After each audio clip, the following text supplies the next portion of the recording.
Jimmy Queenie, class of 2009, here for the Hall of Fame induction. How are you tonight? Great. Exciting night. Ready to get going. So you really helped get lacrosse on the map back when it was first kind of starting at Reading High, and for lacrosse, one of the greatest lacrosse players that Reading's ever had. How does that feel? Does that feel kind of cool? And no pressure or anything, but what was that like, kind of getting that foundation established at Reading High? Yeah, I mean, it's an honor to be essentially thought of as part of the beginning of getting Reading lacrosse on the map. I think I attribute a ton of that to Coach Hardy. Without him, lacrosse doesn't even exist in Reading, never mind becoming the program it is today. But it's so cool to be part of that group that really took us to the top of the Middlesex League and to be competing for state championships. I still remember the first time we finally beat some of these teams that had been lacrosse teams forever, and it's such a cool thing to be part of those firsts. Right. Well, I remember when we were playing sports back in the day, you were a big baseball player. That's right. We always looked at you as kind of being, oh, Jimmy's the best. And you went and decided that lacrosse was going to be your kind of big sport that you wanted to play. What got you thinking that, I really want to do this sport? Yeah, I mean, or play this sport. Right. I mean, it was definitely a tough call between baseball and lacrosse when I had to make it. I'd say it worked out all right for me. But I think what really tipped the scales was my mom's side is from Long Island, which is a big lacrosse place. My cousin played lacrosse. I always looked up to him growing up. So, it was part of my life, before it came to Reading, and it was just a sport that I loved and enjoyed going out onto the field every day, and that made it worth it. We can't discount either football. I mean, your team for 2008, 2009 and everything really got Reading football back on the map. What really stood out to you from memories from playing football? I mean, once again, it's great to be part of a group that you can say kind of started putting this program in the right direction. And what I remember from football is just the group of guys that we had. You're really out there, battling as a group, and it formed so many close relationships for me. And Coach Fiore and the rest of the staff, Theo, Blanche, and everyone else, are a huge part of that, of making that such a memorable experience. I hear it often that the coaches really do help make such a monumental change and a monumental difference to your team and everything. And there's no doubt from both Charlie Hardy, John Fiore, and everybody that they've done such a great job with so many athletes over the years. Just for some of our folks at home that are curious, what's life presented itself with? What are we, 10, 12 years down the line since graduation? That's right. Where are things at? That's right. It's been a while, but I know. But local, living in Boston now with my wife. Congratulations, by the way. Thank you. And currently getting my PhD in systems engineering at Boston University. Just never enough with you, huh? You just want to keep going. That's awesome.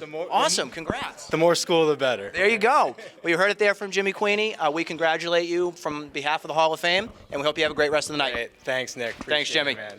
I'm here with Mark Damasi, class of 2002. Mark, how are you tonight? Doing great, Nick. Thank you very much. How you doing? I'm doing great, and I got to say, I've known you for many years. Yes. This is one of those for me that I was like, it's got to be Mark's time to come in. I mean, there's a lot to say about a person who's a three-sport athlete, who's humble and just a competitor on and off the field, and you are one of those guys that's always been that in my definition of things. For you, Mark, you've done wrestling, football, baseball. Let's start with wrestling first. Sure. Unbelievable run that you had from wrestling, from everything. What stands out to you the most from everything that you did for wrestling? So I came into Reading High not even knowing where the wrestling room is, what it was all about. I tried it out after I got hurt playing football my freshman year.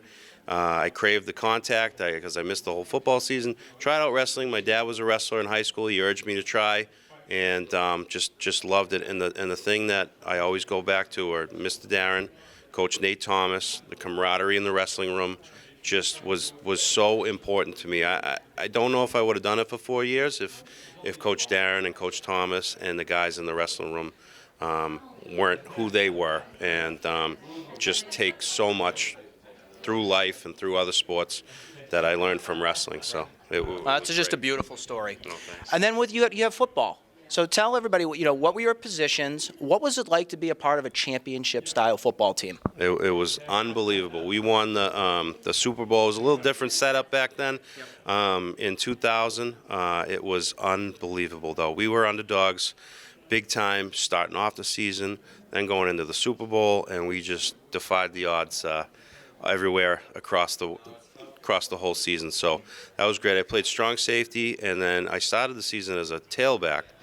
Ended up moving to fullback, which was a great decision on the coach's part. I wasn't exactly the swiftest tailback that there was out there, but that kind of made me kind of who I was on the football field. You just have a different attitude as a fullback, and I started football when I was like 8 years old. So I mean, like, that was one of the things where I couldn't wait to get going in high school, and just Coach Kaz, Coach Fiore, Coach Blanchard, Coach Sigsbury, who I had there too, and in baseball, were just unbelievable mentors, and I cherish every second I had on that Reading football field. That's just an amazing story too, and I hear it often from a lot of athletes that say how much the coaches just make such an impact and make you want to play and get the most out of you from everything. I'll mention during my speech, but I played for 4 RMHS Hall of Fame coaches: Ace, Mosk, Coach Kaz, and Coach Darren. So I can't say anything more about that. And then the one we have to talk about, of course, our master of ceremonies tonight, Coach Moscarello. Tell me a little bit about how much baseball has meant to your life and Coach Mosk and everything in general. Like, just even besides baseball, like, I am still so close with Coach Moss. We text many times during the week. We're on multiple different chains together. We still do dinner. He's just like, he's the best. It's such a wonderful human, like the best person you'll ever want to meet. Ace too, like, they just worked so well together. And had some bumps in baseball, like every other sport, some injuries and stuff that kind of slowed me down a little bit, but they were always there to pick me up. I worked with Ace a lot in the bullpen and in the outfield, but Coach Mosk is just, I mean, what can you say? It's Coach Mosk. He makes it a family. Yeah, he makes it a family. He makes it special, and the genuine care of all his players, you see that 100% through him. Absolutely. So, Mark, I'm beyond ecstatic for you for tonight that you get this awesome recognition and everything. On behalf of the Hall of Fame, we congratulate you, and we hope you enjoy the rest of the night. Thanks so much, Nick. You're welcome, Mark. Appreciate it. Absolutely. All right, thanks, bud. Great job. Here with Jenny Shoemaker. How are you tonight, Jenny? I'm good. How are you? Congratulations on behalf of the Hall of Fame, class of 2003. What was it like to get the word that you were going to be becoming a RMHS Hall of Famer? I was shocked first and just so humbled. This process and this whole, system of getting inducted and all of that, it's just such a humbling experience. And to be included with all of the great athletes before me is just, wow. I couldn't even put it into words. It's unreal. One of the really amazing things on kind of your class and your story when you were, playing basketball back in the day, you really kind of got the girls' basketball program on the map with getting a lot of fans and people to support the team and everything. What did that feel like to have such a foundation to start Reading with? Girls' basketball is a powerhouse. Yeah, I mean, I didn't really realize it at the time. I loved to play basketball, and I just went out there and played, and I had great teammates with me, and I think that all of us together with Coach D, like the coaching staff, was just we just all came together, and we were able to compete every day, and it was I didn't think about it until after, and then it was so great to see year after year after year Reading just get better and better and better, and it's really cool to have been one of the ones to start that, which is really awesome. It really is fascinating. I was talking with a couple other athletes about just how many memories everybody has from playing and everything. Is there any one in particular? I'm sure you probably have a lot, but is there anything in particular that really stood out to you over your amazing career you had at Reading High School? So, I mean, oh, gosh, that is a hard question.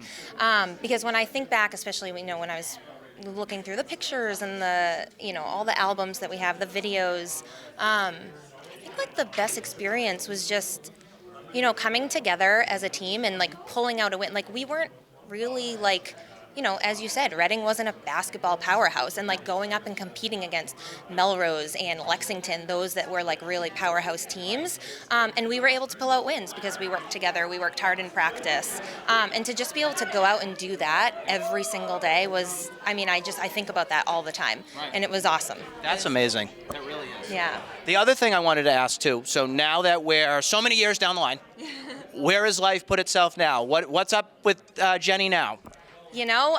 Unfortunately, I don't play anymore as much as I would like to. I play pickup every now and then.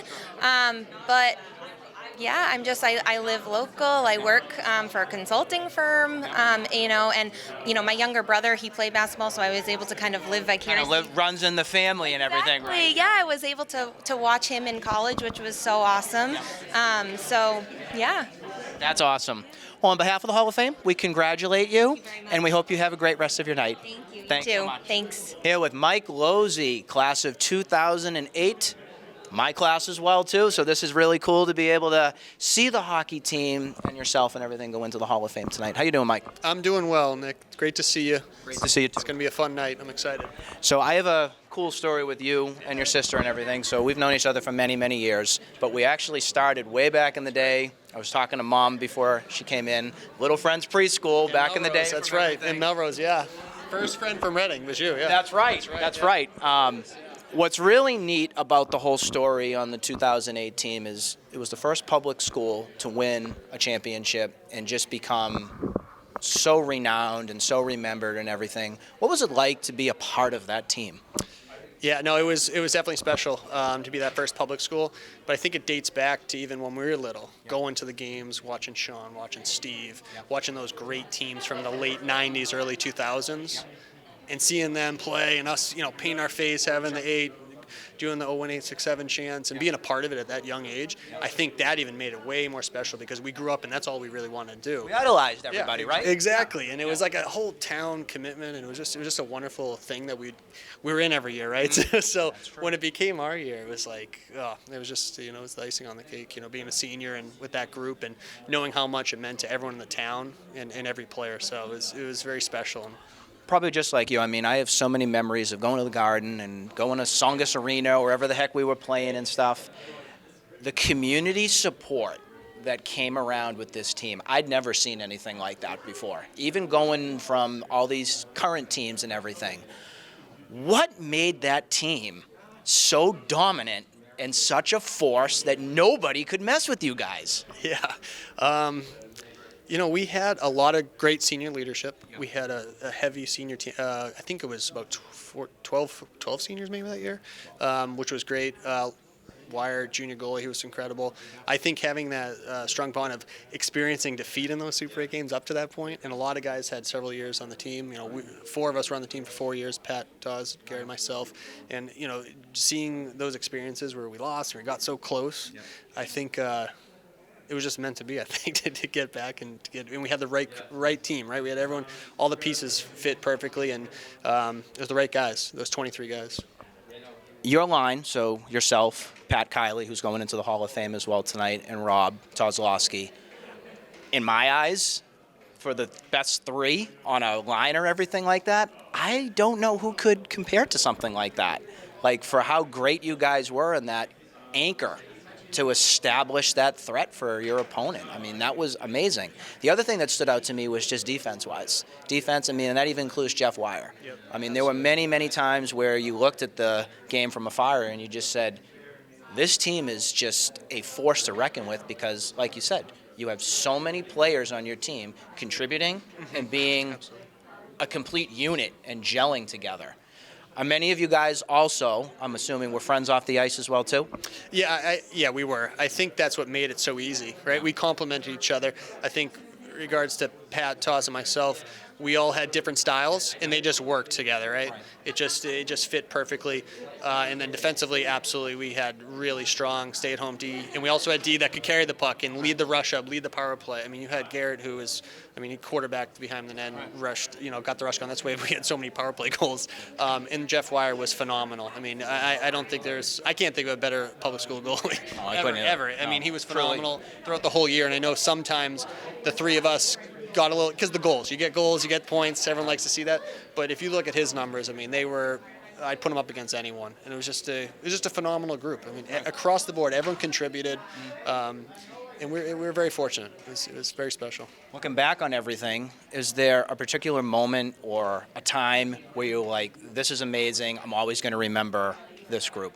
I know there's probably many, but is there one particular thing that stood out to you?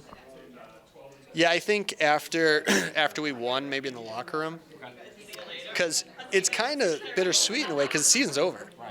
You won, and then for that split second, you're like, and for me and for a lot of the guys that are seniors, this was it for us. And we grew up. We're all, as you said, we're all friends.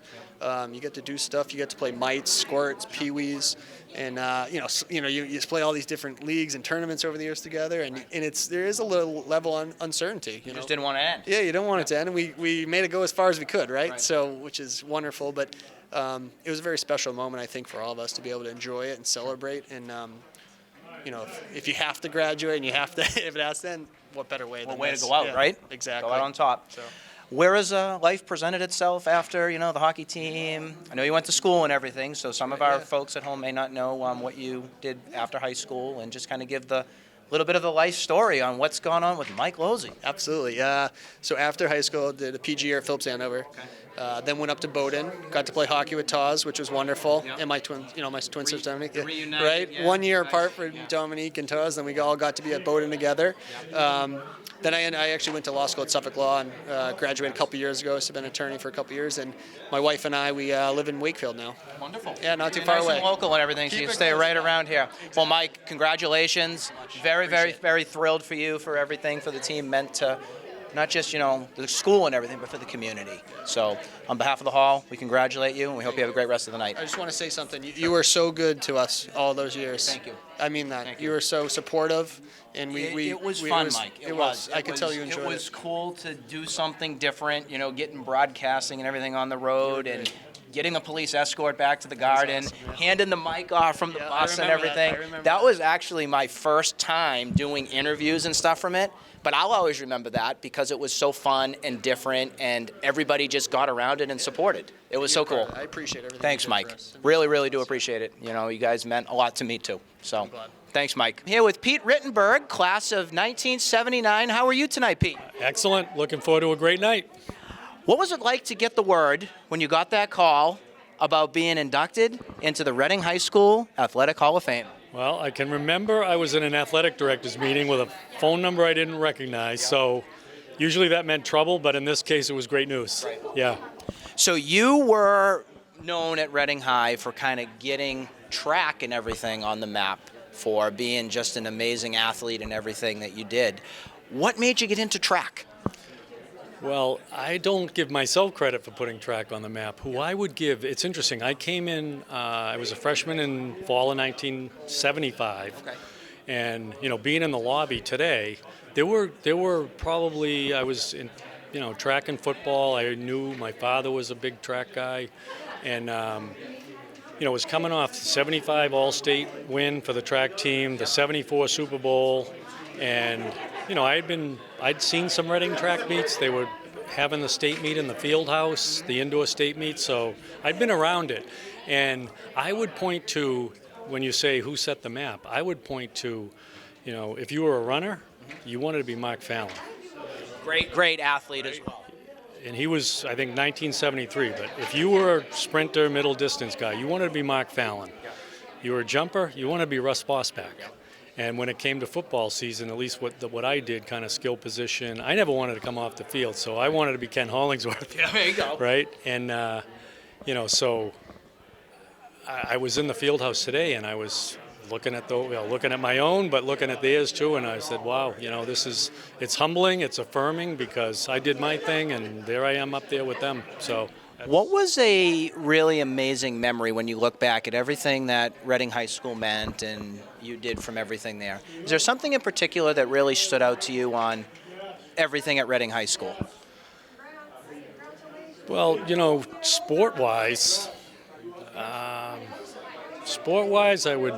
I think the team things that we accomplished were, we were in the sort of infancy of the streak that ended up going for almost 30 years. So, there was that kind of pressure, but pride at the same time.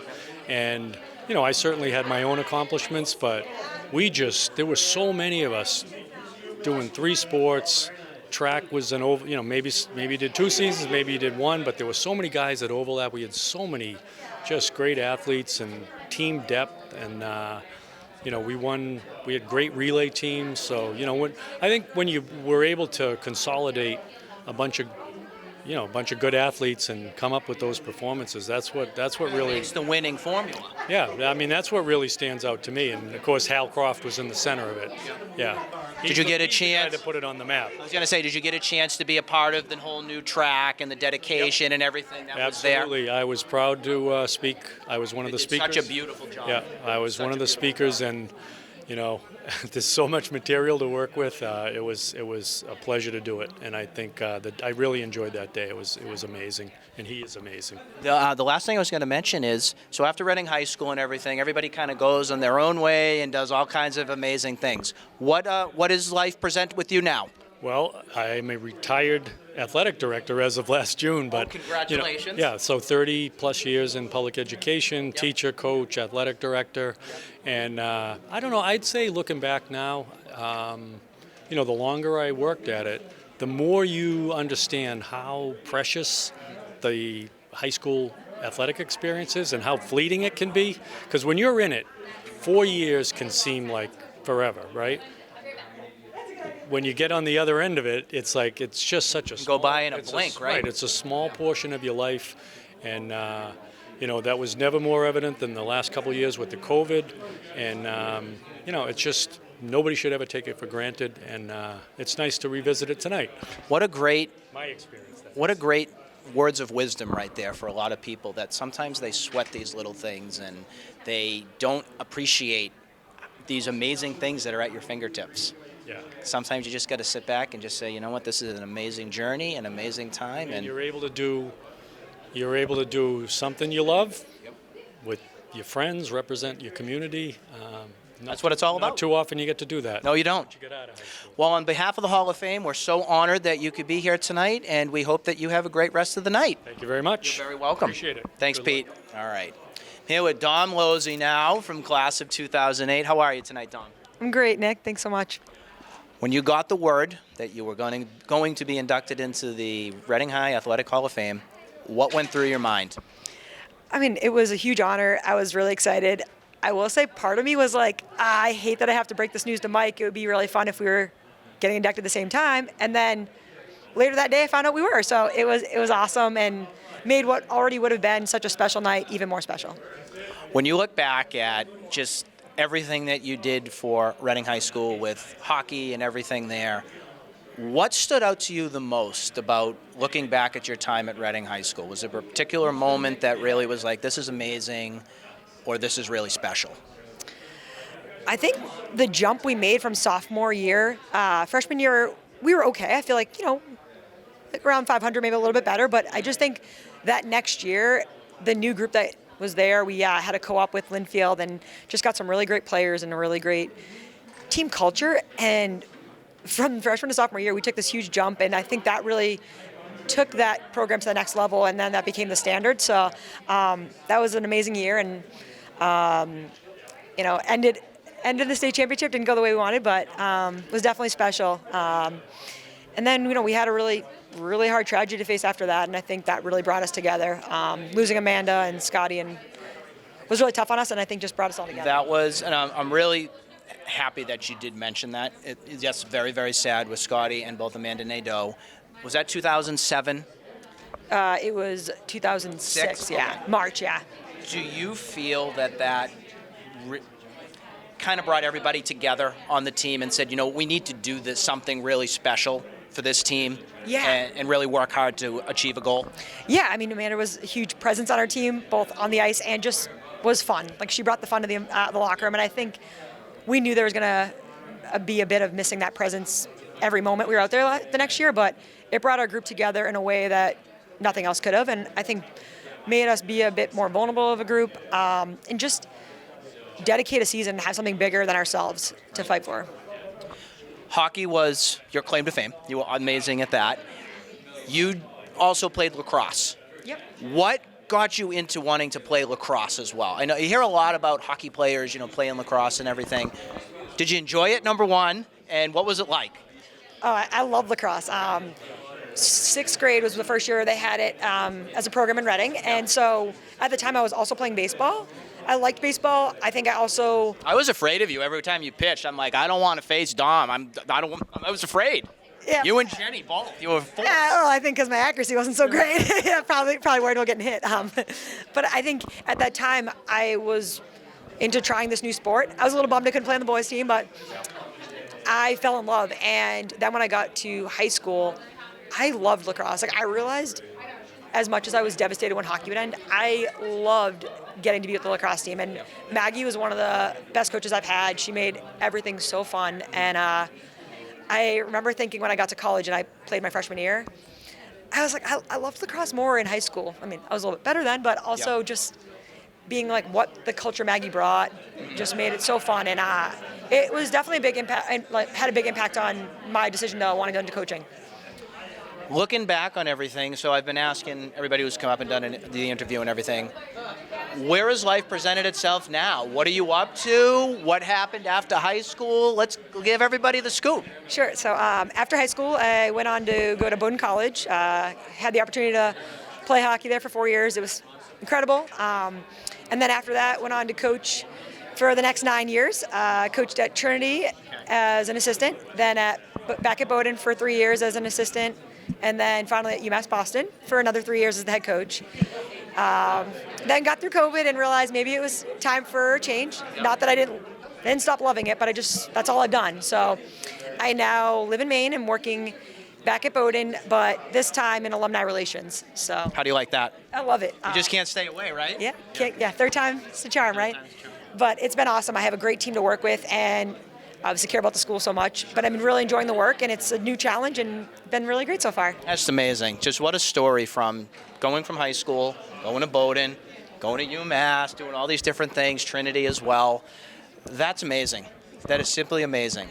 So on behalf of the Hall of Fame, we congratulate you, and we're so honored that you could be here tonight, and we thank you once again for being here. Thanks so much, Nick, and for everyone who made this such a great night. You're welcome. Thanks so much. Here with Pat Kiley, class of 2008. I feel like I've been saying 2008 quite a bit tonight, but this time it's you coming up. How you doing? Very good. Excited to be here. It's an honor. It's been great. I haven't had a ton of opportunity to kind of come back to Reading High and enjoy the facilities and see some people. So it's Bringing back a lot of memories, isn't it? Sure is. So you're going in tonight in this class, golf, hockey, and baseball. That's right. Isn't that amazing? Yeah, it's crazy to think. It's been a fun ride. What was it like? Let's start with golf. What got you into golf? Why'd you want to play golf? And what made it so special? Yeah, I got started with golf late in life. I picked up golf when I was, I think, 12, 13 years old.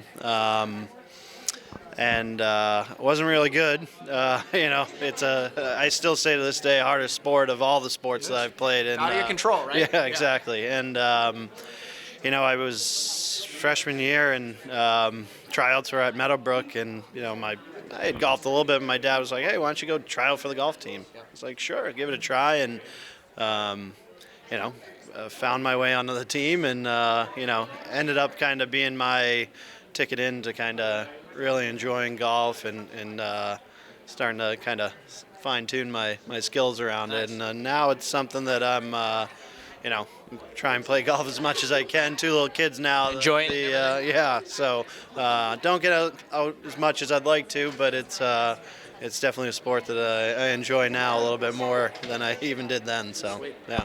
Let's give the story on hockey. So I just was talking with Mike It's a little bit of a microphone hog with the whole story. No, I'm only teasing for the mic.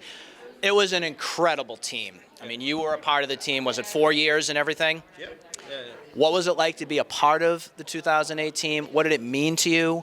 And what really stood out to you as a lasting memory that you have? You know, I think you said it, right? Those were guys who I played with since I was a little kid. And so it was great to do it the way we did it, kind of go out in the way we did. And, to me, I've been playing with Garrett Collins, Rob Tozlowski, Mike Losey, Travis Bush since I was 4 years old. And, that team was, I think the irony of it is, we looking back on it, right, it didn't seem like as big of a deal then, but it was just a bunch of public school hockey players who, chose to stick around town instead of going to prep school or juniors, and, turned into a pretty special thing. So I look back on that and appreciate that, we got to do it with that group. So, as of just a fan and watching you guys from everything from afar, what I loved about so much your team,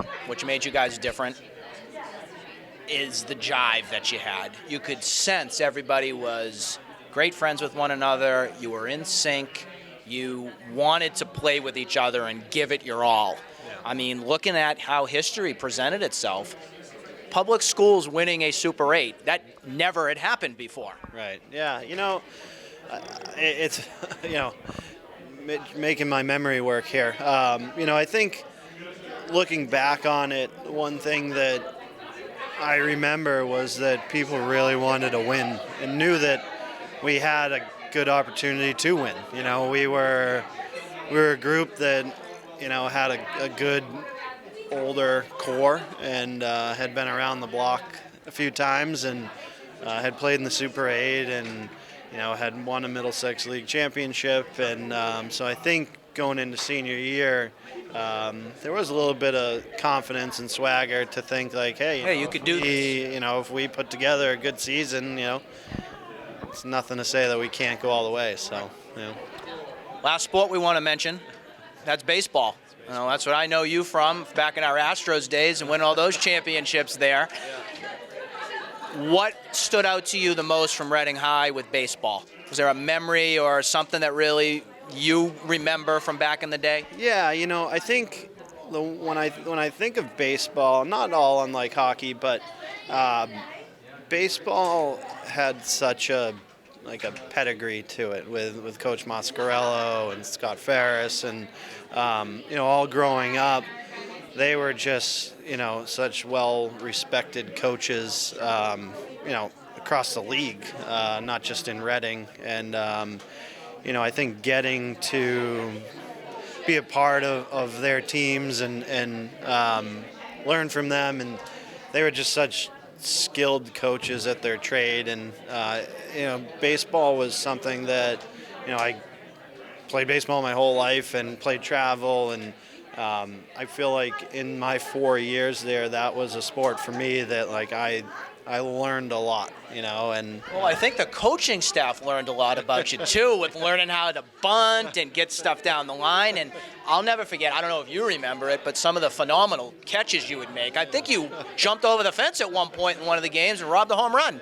I mean, that's amazing. Yeah, you do what you can. I was a catcher for a vast majority of my career, and then had the heave-ho to center field, right? And then, played the polar opposite, part of the field, and I enjoyed playing outfield. It was fun to see the game, and I got to be on the right side of a couple highlight catches every once in a while, which was fun. So, I really enjoyed baseball. I enjoyed that group just as much as anybody else, and really look back on that and cherish those memories. It's just awesome just to reflect on what you did at Reading High and everything.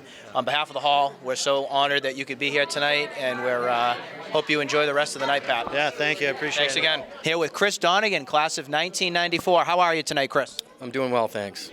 What was it like when you got that message, when you got that call about being inducted into the Reading High School Hall of Fame? Well, I was a bit surprised actually. I obviously wasn't expecting it, but once I got the call, I was obviously thrilled and happy and appreciated. Great athlete in both football and baseball. What was something that really stood out to you over the years and being a part of Reading High School? Is there a special memory, special moment that stood out to you? Not really a moment. It's just the friendships. I mean, I have so many great friends from the baseball and football teams that they're still friends today. Some of them are going to be here. So it's just the friendships, teammates, and even the coaches. We still are fairly close to our coaches as well. That's fantastic. Well, we're beyond thrilled that you could be here tonight, and we congratulate you from the Hall of Fame, and we hope you have a great rest of your night. Thank you. Thanks, Chris.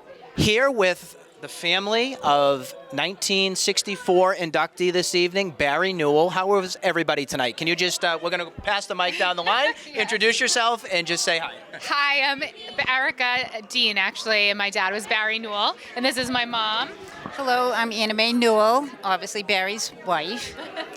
Hi, I'm Ryan Newell. I'm Barry Newell's son.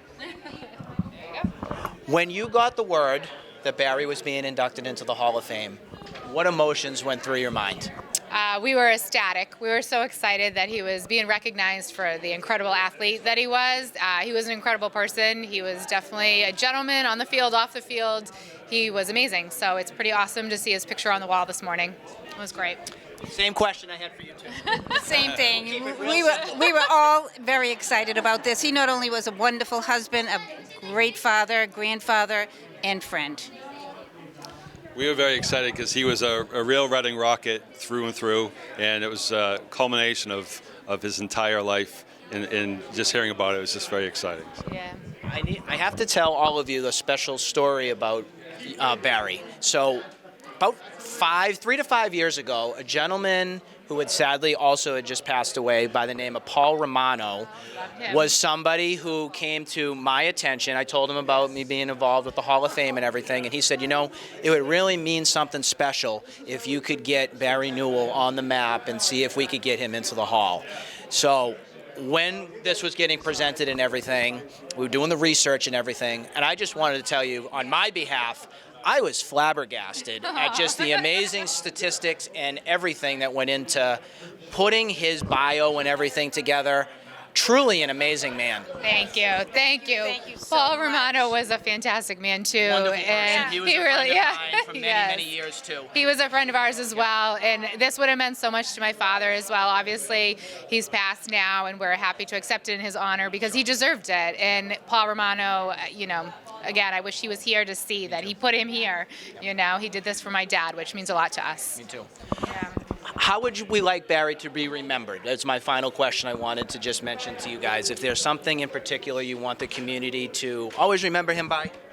I think he was a true Reading Rocket. He believed in perseverance. He wanted to win, but not at the expense of anybody else. He just honestly was in it for himself to beat his own goals, and in that to help his teammates pull it all together. And his Reading football is still on his workbbench. It meant a lot that's to him. amazing. It's pretty awesome.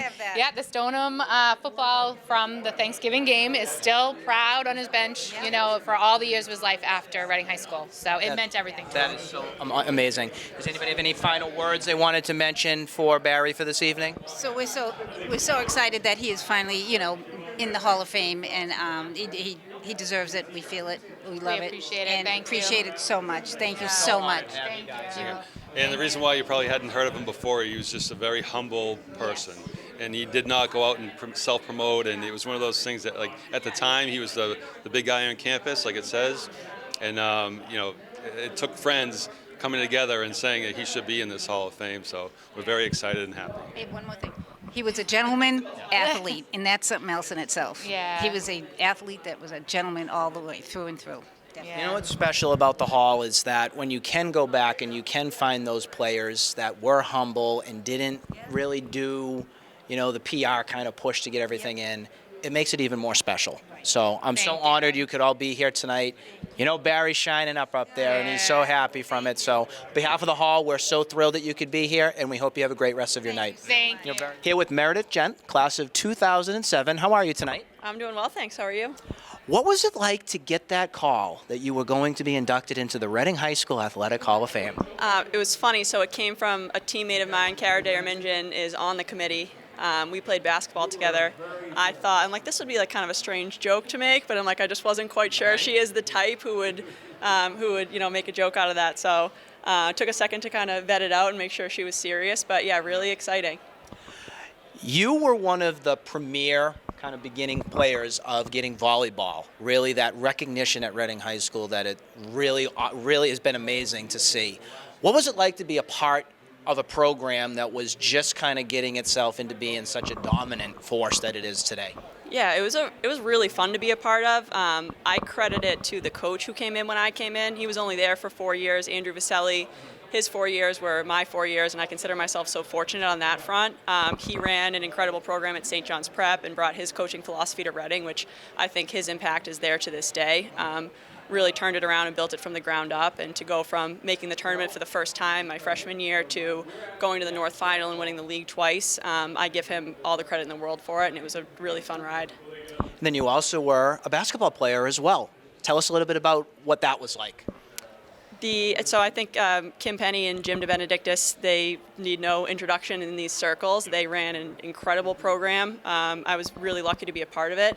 I had awesome teammates, and it's kind of, the opposite of volleyball, where we were sort of building that from the ground up. Like, they had a well-oiled machine, and it was just really fun to plug into that and get to be a part of it. I grew up going to Kim's camps and just always kind of looking at the varsity team and wanting to be a part of it. So just an awesome experience all around on both fronts.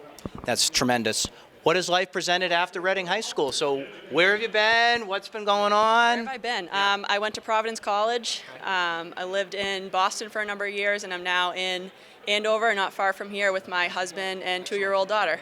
Congratulations. That's awesome. On behalf of the Hall, we're so honored that you could be here, and we hope you have a great rest of the night. Awesome. Thank you so much. Thanks so much, Meredith. Right, I'm here with the captains from the 2001 boys tennis team from Reading High School. Just introduce yourselves. Yep, Nick Casolaro. I'm Matt Williams. Gentlemen, when you got the word that the team was going into the Hall of Fame, what went through your mind? Pleasantly surprised, I got to say. It was great memories. So to bring that all back to the front was just a really good feeling. So I'm very appreciative. Thank you. Same question for you. Oh, it was great. Jeff called, and I was quite surprised and was just really honored. And I called Nick, and I called a few of the other guys on the team, and we were really, again, excited, honored, and appreciative of Jeff and everybody here at the Reading Hall of Fame, and we're very excited to be here. What's really neat about your story as a team is Lexington and Winchester were the powerhouses from back in the day from tennis and everything. But you guys were different. You guys defined the odds. You guys got yourselves into that rightful recognition that was there. How did it happen? I would say we built our team over a number of years. So the year before, we had a really strong team, made a good showing in the league and in the state tournament. Built off of that, the momentum off of that season, and really just had a great depth on our team, like top to bottom. The guys on our team could have played any position on the team, so it was an extremely deep team, and we got along really well together. Had a great bond. So, I mean, that's what I would say really made the difference for us. Same question. Yeah, I would say the bond was big. So we had a great friendship. There were a lot of us were friends. The big thing is we played tennis throughout the year. It wasn't just a spring sport for many of us. A lot of us played throughout the winter, and then many of us played together in the summer as well. And 5 out of the 7 of us of the starting team were all lefties, and that's a hell of a thing when you're going against another team. They usually don't see that many lefties, so that threw a little bit of a wrench in other people's plans when we played against them. So it was great. I always like when a team or somebody says a little bit like with the lefty hand. I'm sure that threw a lot of people off. Like, what is this? Oh yeah. It still does. Yeah. I stats sometimes like, oh, look at this team. Yeah, I was playing today, and people were cursing me today for being a lefty, and same thing happened back then. Especially when we had doubles teams. It's nice when one of the doubles players is a lefty. It just throws a different thing into doubles, and now the other team has to sort of prepare for that and be ready for that, and often they're not. So both our doubles teams were lefties, and then 2 out of the 3 singles kids were lefties. So that's amazing. That's amazing. Well, on behalf of the Hall, we're so honored that you guys could be here. You get your recognition for an amazing team that you guys had for 2001, and we hope you have a great rest of your night. Thank you very much. You're welcome. Thanks, guys. So welcome to the 2022 Hall of Fame inductees, families, and friends. great to be back celebrating the Hall of Fame athletes in a room full of people. It was certainly worth the one-year delay to hold the ceremony in the manner that's befitting these athletes. Tonight, we induct our 2022 class, who can now officially be considered the best of the best in the history of RMHS athletics over the past 100 plus years.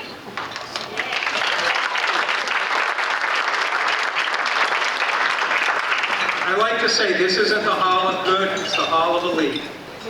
Reading is a very competitive sports town, and these are the best athletes the town has ever known. In fact, I think arguably this is the most accomplished class we've ever had. I'd like to thank the sponsors and donors who contributed to tonight's events, which are listed in the program. But in particular, Eastern Bank, as you can see, the banner just went up. They've been our principal sponsor for the last 4 ceremonies. And Reading branch manager Laura King is representing Eastern Bank tonight. Thank you, Laura.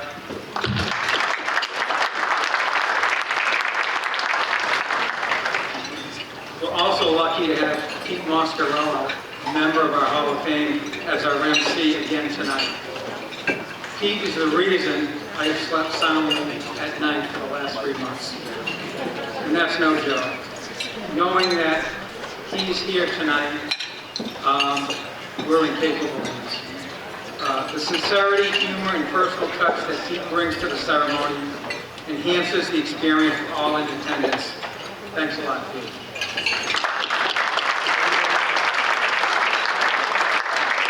Lastly, I would like to recognize the Hall of Fame committee, who never failed to put on a first-class event every 2 years, and in this case, every 3 years. And you will see inside the program some of the areas where they contribute. We came back strong after our sabbatical, and the committee has shown a solid commitment over the past year. Thank you. That's all you're going to be hearing from me tonight. You're going to be hearing a lot else from everyone else. Dinner's going to be served shortly, and then at 7 p.m. Pete's going to come on and start the ceremony. Have a good night.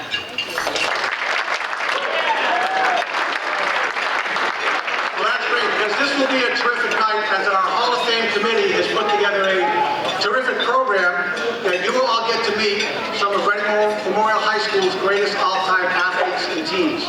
I want to thank the Hall of Fame committee for this opportunity. I'm grateful and proud to be your master ceremonies tonight. And this is such a special event because it bonds RMHS athletics with the entire Reading community and does so across decades and generations.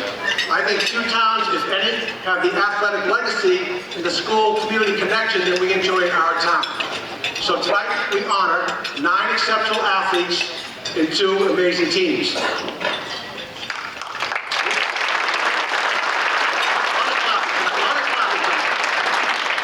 So tonight's class includes a Super 8 champion boys hockey team,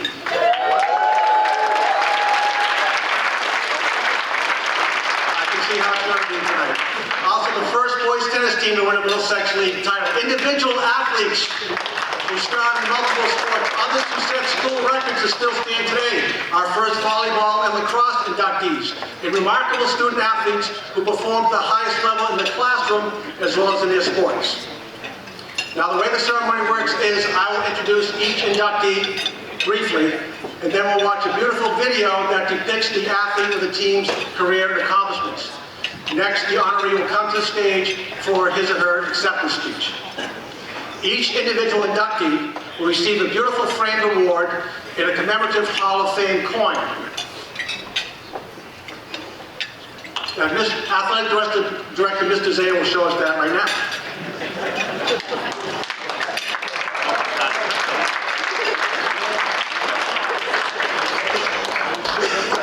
For the teams, each captain of the team will get the framed award, while each team member gets the commemorative Hall of Fame coin.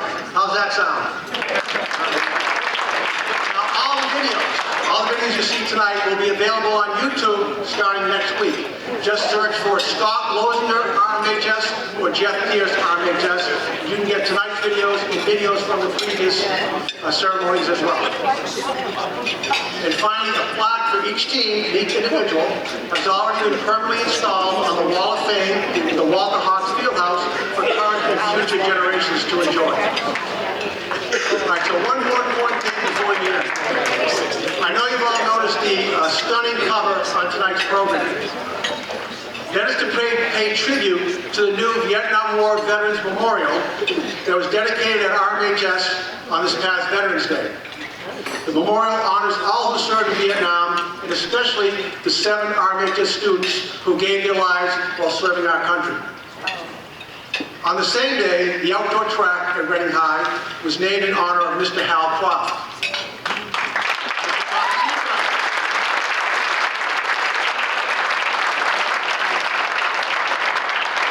Mr. Croft is not only a Hall of Fame track coach, but also a decorated Vietnam veteran.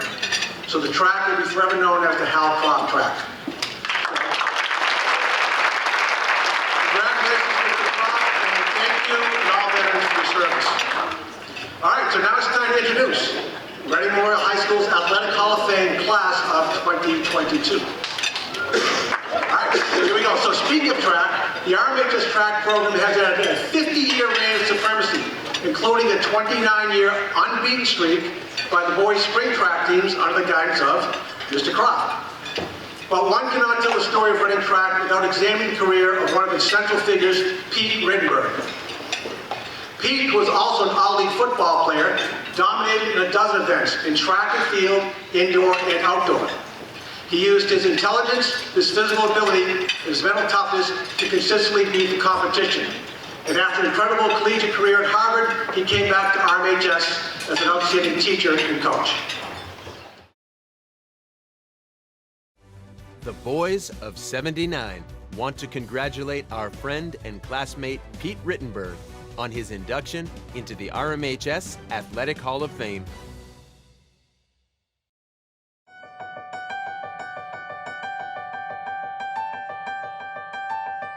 Pete Rittenberg once said he was a jack of all trades and master of none when it came to track and field. But all he did with his ability was carve out a decorated career that places him amongst the very best athletes Reading's storied track program has ever had. Possessed of a gritty work ethic and determination few at the school can rival, Rittenberg was an ideal mid-distance runner. The class of 1979 grad broke a school record in the 800 and ran on a record-breaking 4x800 relay team, 2 records that still stand as of his RMHS Athletic Hall of Fame induction. He also was a talented triple jumper and high jumper. Rittenberg came from an athletic family.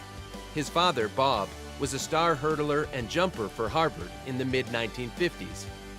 A quarter century later, Peter would follow in his father's footsteps. Rittenberg went on to also have a storied career at Harvard University, where he set school records in the decathlon and indoor pentathlon, proving he was not only a jack of all trades, but a master of many, too. Rittenberg's talent was apparent early on. Running in the freshman-sophomore invitational at Methuen, Rittenberg won the quarter mile with a new meet record and the high jump, and also anchored the second-place mile relay team. In his junior and senior years, Rittenberg blossomed into one of the best track athletes in the state. He helped lead the Rockets to 5 out of 6 Middlesex League championships, indoor and outdoor, in his 3 years on the varsity under head coach Hal Croft. In the league, he routinely placed in the high jump and triple jump, was almost unbeatable in the half mile, and ran everything from the 400 to the 1,000. Reading's only league loss in that span was an at-the-tape 45-41 defeat indoors to Lexington in his junior year, a loss the Rockets would later avenge. In his senior year, Rittenberg was on the school record-setting 4x800 team at the BC Relays, and after finishing 3rd in state Class Bs in the 880 as a junior, he won the event in his final season, arguably the highlight of his career. In the final meet of his high school career, at the elite all-state meet, Rittenberg finished 2nd in the 880 with a blazing school record time of 1:55:25, a mark that still stands today. While football was not his top sport, Rittenberg was a talented player, shining in the kicking game as a punter, while also starting at inside linebacker and tight end. The Rockets finished 5-4 in Rittenberg's junior year, but were stout on defense and won 3 straight games to close out the season, including a memorable 3-0 win over Stoneham on Thanksgiving. Rittenberg had a big tackle for a loss inside the Reading red zone to help keep the Spartans scoreless. In his senior year, Rittenberg was projected to be one of the best players in the league, but missed 6 games due to a knee injury. But he returned on Thanksgiving Day to help lead the Rockets to a 2nd straight win over Stoneham, finishing with a 30-yard catch, a touchdown-saving tackle at the goal line, and he kicked 2 extra points in the 20-6 win. Pete Rittenberg finished his RMHS playing days with an incredible record of accomplishment. He earned 9 varsity letters in football and track, and captained all 3 sports. In football, he finished as a 3-year starter, and in his senior year, earned League All-Star honors, as well as the prestigious Ingersoll Award. The latter is Reading's highest football honor, awarded for outstanding scholarship, leadership, dedication, and performance. In track, Rittenberg finished as a 3-time All-Leaguer in both the indoor and outdoor seasons. In addition to his high school record performance in the 800 and 4x800 relay, he was a state Class B champion in the 880, a 2-time triple jump league champion, and a runner-up in the 880 at the All-State meet. For his accomplishments, he was named the Reading Chronicle's Rocket of the Year for 1978-79. Wrote RMHS Athletic Hall of Fame inductee and legendary coach John Hollingsworth of Rittenberg, "Now, more than ever, our younger players, whether it's football, track, baseball, need someone to look up to. Peter, you've provided them with that, and I, for one, am very thankful and also very proud. You epitomize what a Rocket should be." After graduating in 1979, Rittenberg attended Harvard University, where he was a 4-year varsity letter winner in track from 1980 to 83. He also played football 2 years for the Crimson, in his sophomore year seeing action as a varsity kicker and defensive back. But it was again track and field where Rittenberg left an indelible mark. In his 2nd year, he was crowned the Track and Field Association USA Indoor Pentathlon Champion, a title he would defend in both his junior and senior years. In 1982, he won the decathlon at the Boston College Relays and set a new school record in the demanding 10-event competition. For a time, Rittenberg held out hopes of qualifying for the Olympics, but back and knee injuries ultimately curtailed his career. With his playing days behind him, Rittenberg went on to give back to the sport that had given him so much. He joined his old head coach Hal Croft as an assistant at Reading High, coaching for 10 seasons outdoors and 12 years indoors. When Croft took a brief turn into retirement in the 1994 season, Rittenberg took over as head coach for a single meet and led the Rockets to an 82-63 win over Wakefield. Croft returned for the next meet, but to this day Rittenberg jokes that he has a better winning percentage than his Hall of Fame mentor.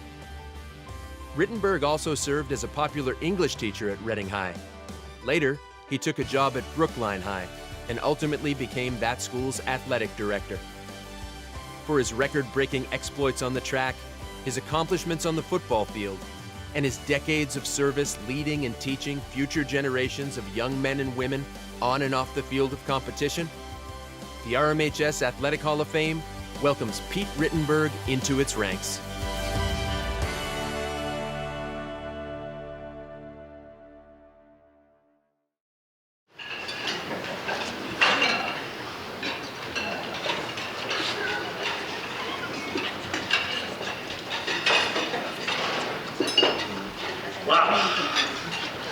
Thanks, Pete, for the intro.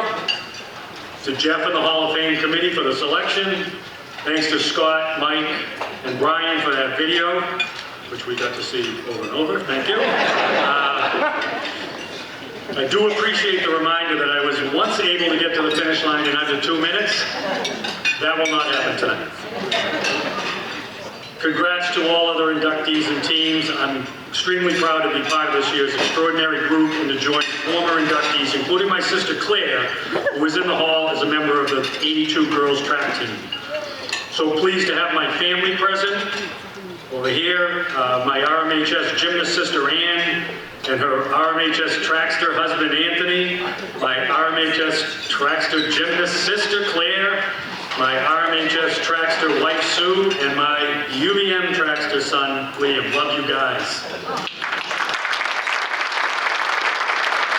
Unable to make it is my Berklee College of Music grad daughter Oscar, who's a performer in her own right. She's a singer-songwriter, musician, now living and working in LA.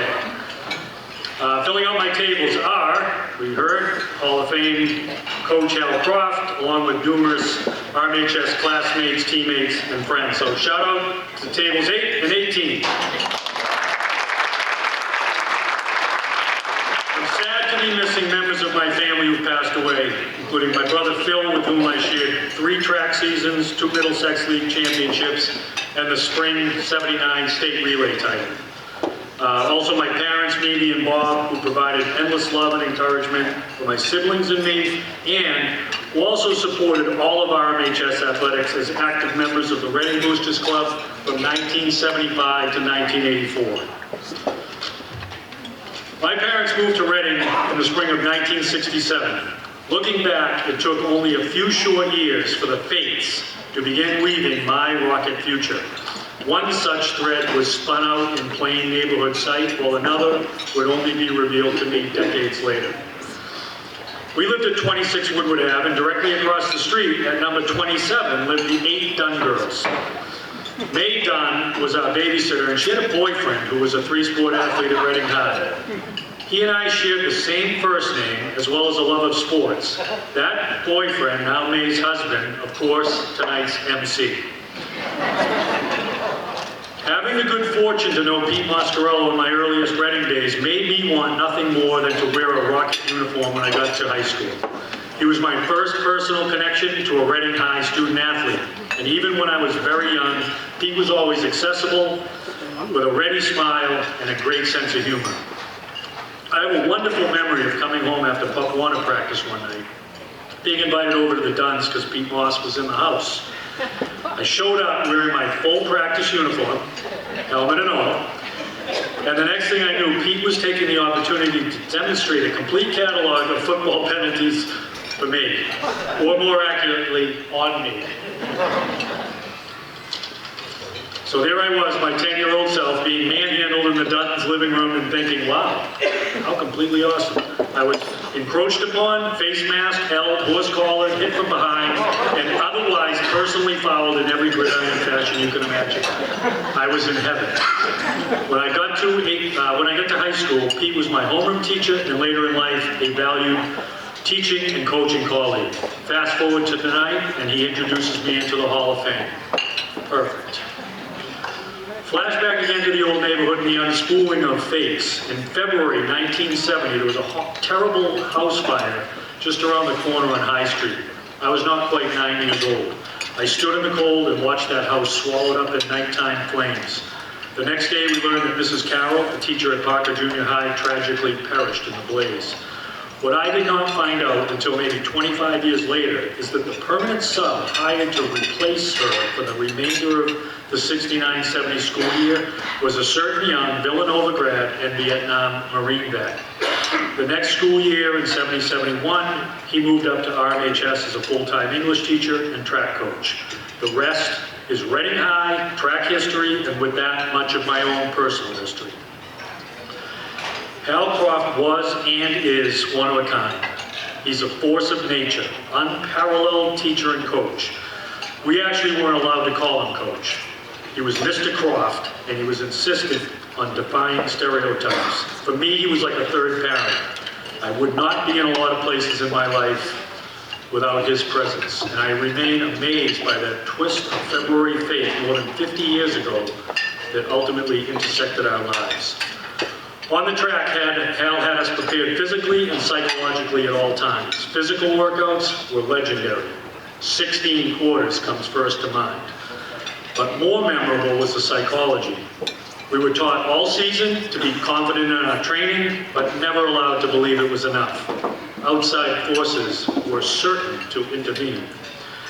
If you ever sat on those old fieldhouse benches before meets, you know, when the program's actual record on the track hit 265, 0-1 at the height of the streak, it was 0-265 in the locker room board. As each contest approached, we expected and received a full dose of the 4 Ps, shorthand for the profoundly pessimistic pre-meet prognostication, AKA Croft's chalkboard of doom. Somehow, we always managed to overcome Hal's forecasts of failure, and at season's end, breathe a collective sigh of relief, knowing the streak was preserved for another year. Incredibly, this drama went on for 29 consecutive springs, a feat honored a week ago yesterday when the newly refurbished track was dedicated in Hal's name on Veterans Day, and exactly half a century after his 72 team brought home the first of those 29 straight outdoor titles. I have many other coaches and youth mentors to thank. I've acknowledged all of them in tonight's program. I'm extremely grateful to them. I also have many teammates with whom I share this honor. Together we were on championship teams and wish we would have been better teams. Regardless, we pushed each other in season and out and held each other accountable daily. We competed hard in practice, made each other better and better over time. Any success I might have had could not have happened without the environment I was so fortunate to be in. Our inherent intra-team competition worked to develop incredible event depth, dominant relay teams, and many record-breaking performances. I'll finish by quickly acknowledging former teammates who are here tonight, fellow track captain Brian House, fellow football captains and track teammates Paul Lawrence and Mike McGonigal. Unfortunately, Paul was unable to make it at last minute. Football and track teammates Paul Sirocco, Steve Mello, and Brian Summers, and track teammates Bob Bridget and Chris Rogers. Thanks so much to all of you guys for being there with me then and for being with me now. Thanks to everyone else for listening, and enjoy the rest of the ceremonies. Thank you.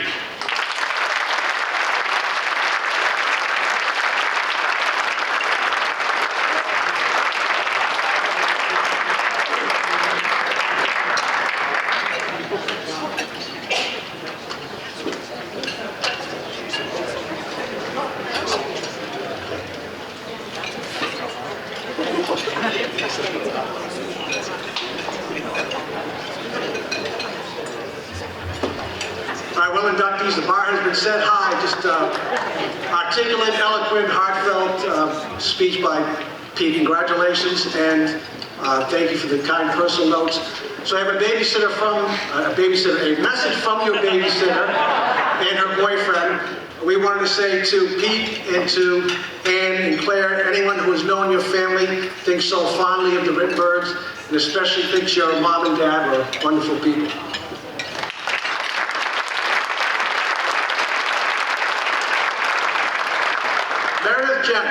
Was a sensation in volleyball and basketball. She was a 4-time league All-Star, a 2-time MVP, and a Boston Globe and Boston Herald All-Scholastic. Hall of Famer and former athletic director Phil Vaccaro tells this story. He said the volleyball team was trailing in a match and they needed a spark.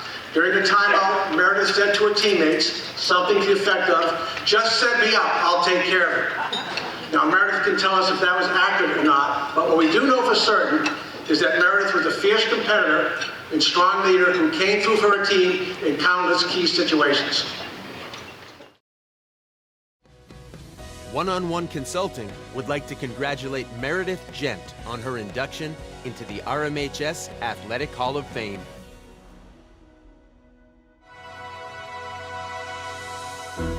When 2007 Reading High grad Meredith Gent was about to enter RMHS as a freshman in September of 2003, she was undecided about a fall sport to play.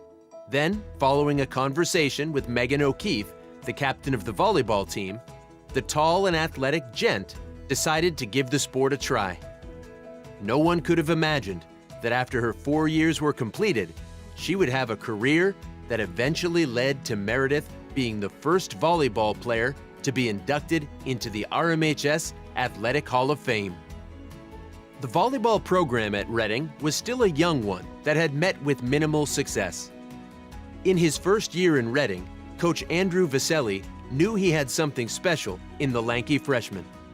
He also knew he had the makings of a solid returning team that went on to be the first from Reading to qualify for the tournament in 2003, so he could let Gent develop during her first year.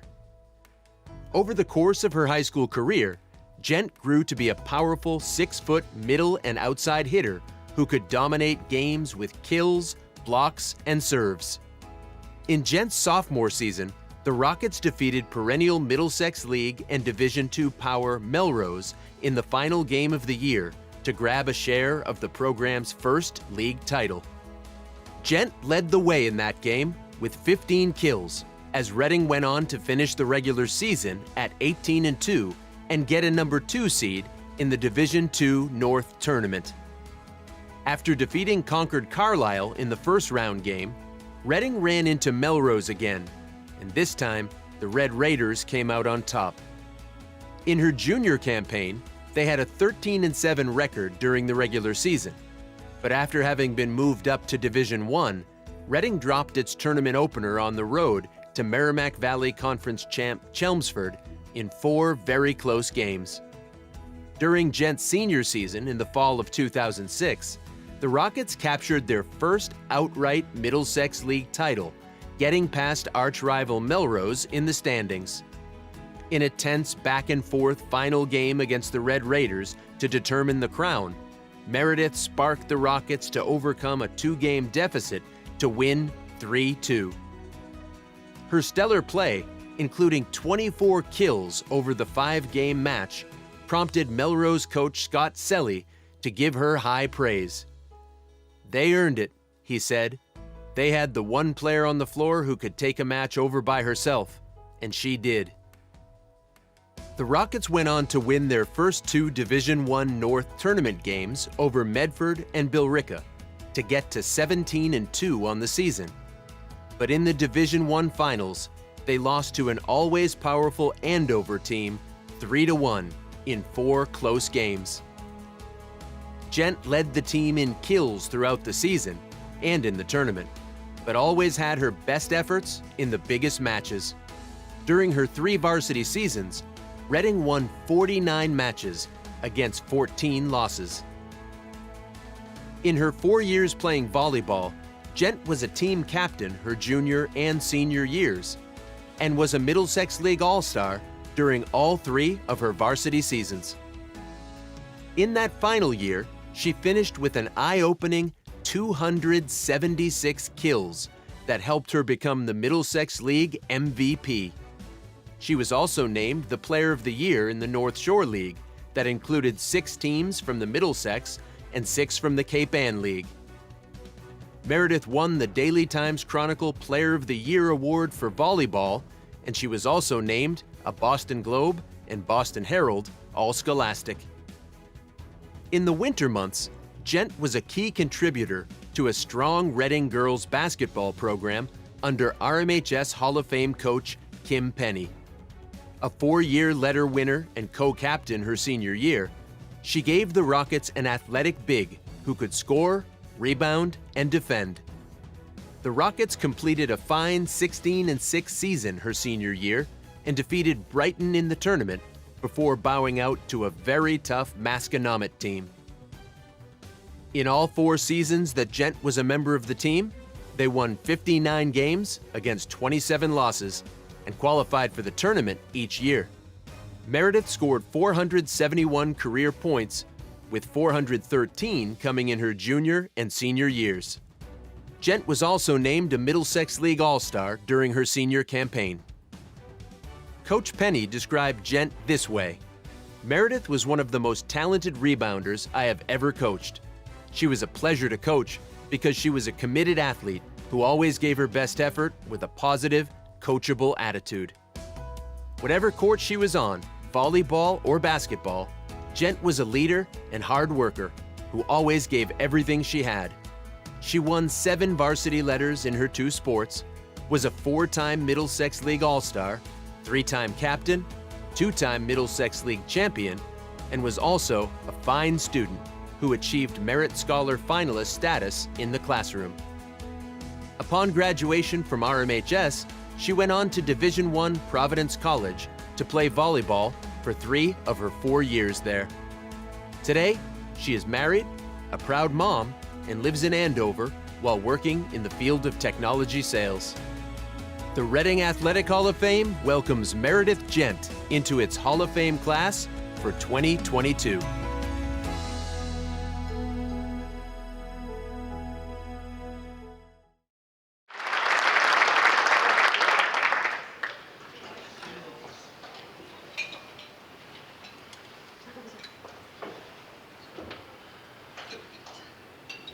Thank you, Pete, for the intro, and Phil for the kind words as always.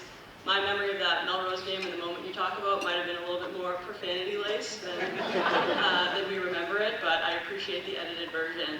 I wanted to start by saying thank you to Jeff, John, Kara, and the rest of the Hall of Fame committee. I got a little bit of insight over the past year into how this event comes together. There's so much time and thought and effort that goes into it. So thank you all for making it happen. I remember being younger, walking through the old field house and seeing those plaques up on the wall and just thinking they were the coolest thing. So to see my face up there this morning was a little bit surreal. I asked my 2-year-old while we were there if she liked my photo, and she said she did not. So she keeps me humble. I've had a lot of fun over the past few months looking back on these memories and thinking about the people who shaped my experience. Standing here for volleyball, but my time playing high school sports would not have been what it was without Kim Penny and Jim DeBenedictis. Coach D was here somewhere tonight. They need no introduction in this room. They ran an incredible girls basketball program, and I was really lucky to be a part of it. Andrew Vaselli was only the coach of the volleyball team for 4 years, and I consider myself so fortunate that they were my 4 years. His first year as head coach was the first time in program history that we made the state tournament. We went on to go to the tournament 4 years consecutively. We went as far as the Division I North Final, and we won the Middlesex League twice. I know none of that happens, and I know that I personally would not be standing up here if it wasn't for him. I had really such great coaches and teammates. I had such a supportive family. I had parents who didn't miss a game. And I walked away from my 4 years with more than I could have ever asked for, so to add this to the list 15 years later is really such an honor. I'm very proud to be a part of this group, and thank you to everyone who made it possible.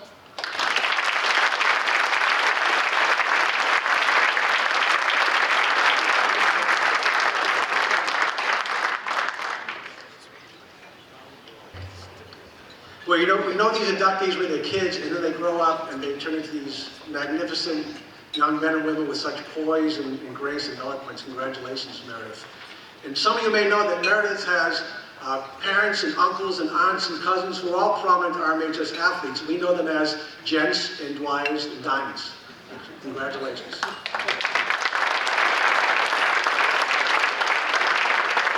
Patrick Kiley has earned his place as one of the greatest players in RMHS hockey history. Pat was a prolific scorer, a 2-time Middlesex League All-Star, a Global Scholastic, and a clutch athlete who performed his best in the biggest moments. Pat was also an all-league golfer for RMHS and an excellent all-around baseball player. I'm very glad that I got to coach Pat. I loved his spirit and his competitive nature, and he was a great kid to coach every day. But hockey is where Pat's star shone the brightest. Let's take a look.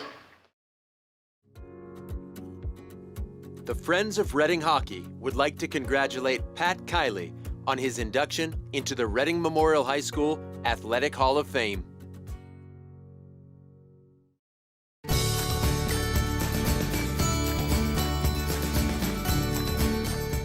Pat Kiley made quite the name for himself as a 3-sport athlete for Reading Memorial High School.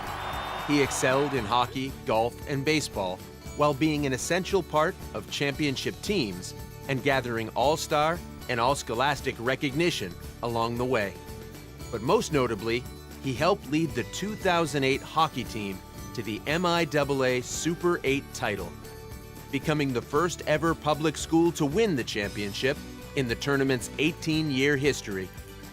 After a slow start by Reading in the championship game, Kiley kicked things off for the Rockets when he snuck the first goal of the night past the Malden Catholic goalie in the first period, his 5th goal and 15th point of the tournament.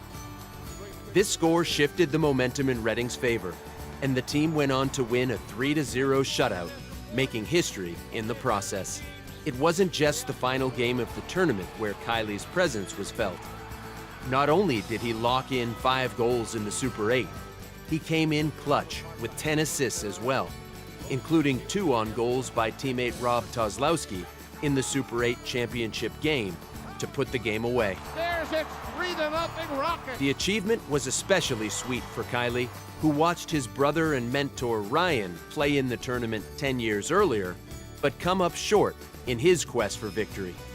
Kiley also got to enjoy this special win with his friends and senior teammates, Mike Losey, Garrett Collins, and Rob Tozlowski, a moment he describes as his favorite sports-related memory. He had played with this squad since they were just 5 years old and couldn't have imagined a better ending to their high school hockey careers. "Without my family and teammates, I wouldn't be receiving this honor tonight," he said. A lot of exciting moments and hard work led up to this spectacular ending. Hockey had always been a big part of Pat Kiley's life, as he was given his first pair of skates at just 18 months old. He wanted to follow in his older brother's footsteps and finish what he started. After seriously considering prep school, he felt compelled to stick with Reading High to do what had never been done before. This move paid off for Kiley in the long run. Not only did he get to live out his dream of winning the tournament title, he met lifelong friends and mentors. According to Kiley, coaches Mark and Peter Doherty, Dave Hunter, Pete Moscarello, Scott Farris, John Halsey, and more not only guided him from an athletic standpoint, but also truly cared about him both on and off the ice and field, a sentiment to this day he sincerely appreciates. I just love this kid. I love his personality, his sense of humor. He's always been a gentleman with us. The right winger made an impact all 4 years he spent on the ice with the varsity squad. Freshman year, he scored 14 points and was a regular skater on a team that made the Super 8 semifinals before losing to Catholic Memorial. Sophomore year, he locked in with 14 goals and 17 assists for 31 points before really exploding his junior year. In his junior season, Kiley reached the 70-point mark with 28 goals and 42 assists, and his first of 2 years as a Middlesex League All-Star and member of the Boston Globe All-Scholastic team. He tallied hat tricks in games against Wakefield, Billerica, and Lexington, while 4 or 5-point nights seemed to be the norm for him that season. Finally, his senior year and final season, he finished the regular season with 56 points and then led all Super 8 scorers with 15 points, and capping his year with a line of 25 goals and 46 assists for 71 points. In total, he had 186 career points on 73 goals and 113 assists to place 4th on the all-time list at Reading High. Pat Kiley also received all scholastic honors for his senior year and even earned a spot on the Boston Globe's elite super team. Being a standout in hockey did not detract from his dedication to his other sports. As captain of the golf team, he played in either the first or second position in 2 of his 4 varsity seasons and gained Middlesex League All-Star recognition as a senior. In the spring, he lent his talents to the baseball team, playing for Reading Athletic Hall of Fame coach Pete Moscarello, where Pat was a starter for 2 seasons.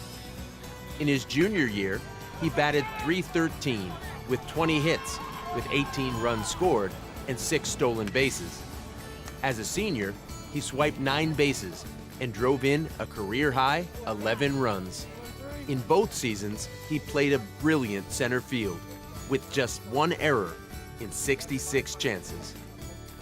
After high school, Pat Kiley went on to play 2 seasons for the New Hampshire Junior Monarchs, where he played in 80 games with 26 goals and 57 assists. He also scored 9 power play goals and had 5 game-winning goals in his juniors career. After his stint with the Monarchs, Kiley went on to play Division I college hockey in Hockey East at UMass, where he appeared in 69 games for the Minutemen. Today, Kiley still plays in a men's hockey league and still takes his skates to get sharpened at trusty Dynamic Sports in Reading, and will forever cherish the great times he had on the ice representing the Reading Rockets. The Reading Athletic Hall of Fame would like to welcome Pat Kiley into its induction class of 2022.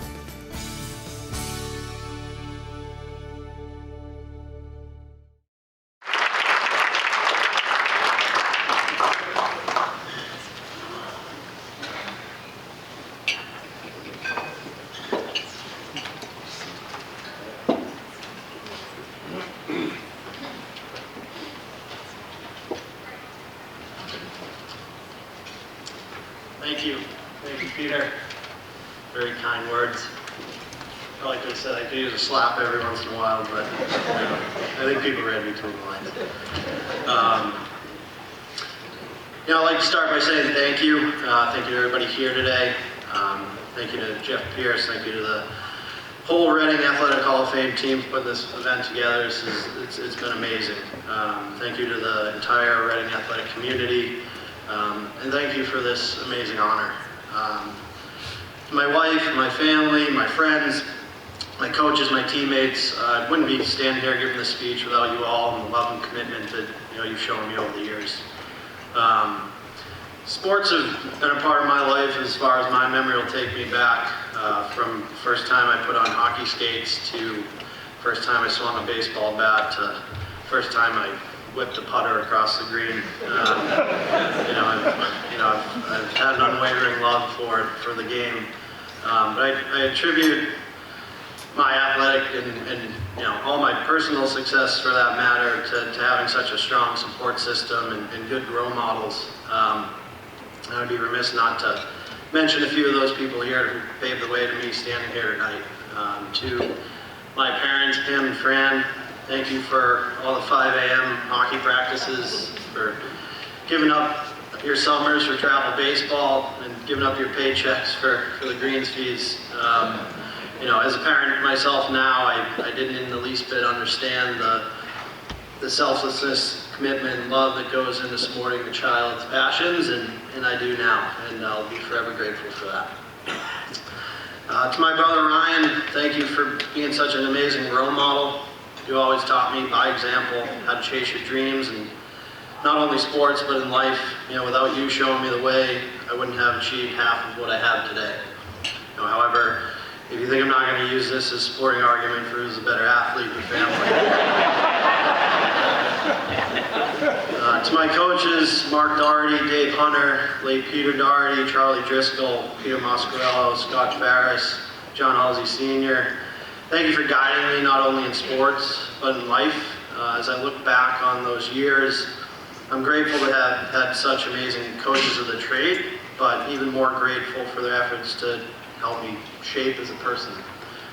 That's something that I feel so blessed to have been taught at a young age, to work hard for what I want, to be accountable for it, and learn from my mistakes, and to value the team over the individual. I certainly took a couple mulligans along the way, but those are fundamental values that helped me become the person that I am today. To my teammates, many of whom are here tonight, for those who are not, thank you for always being fierce competitors. Thank you for pushing me to be the best athlete, the best person that I could be. Without you, I'm not here today. And to this day, you guys remain some of the most important relationships. I'm so grateful to have you all in my life. To my wife Brianna, thank you for standing by my side through it all, through all the ups and downs, in my career, in my life. You've been my constant. Thank you for putting up with my glory day stories. And thank you for pretending like my men's league hockey career still has a path to the NHL. And most importantly, thank you for blessing us with two beautiful children who hopefully we get to go through this and enjoy this type of thing one day as well. So, to all the current and future Hall of Fame athletes, it's an absolute honor to share that wall with you, and I look forward to seeing Reading continue to produce many more amazing athletes. So thank you all again, I appreciate it.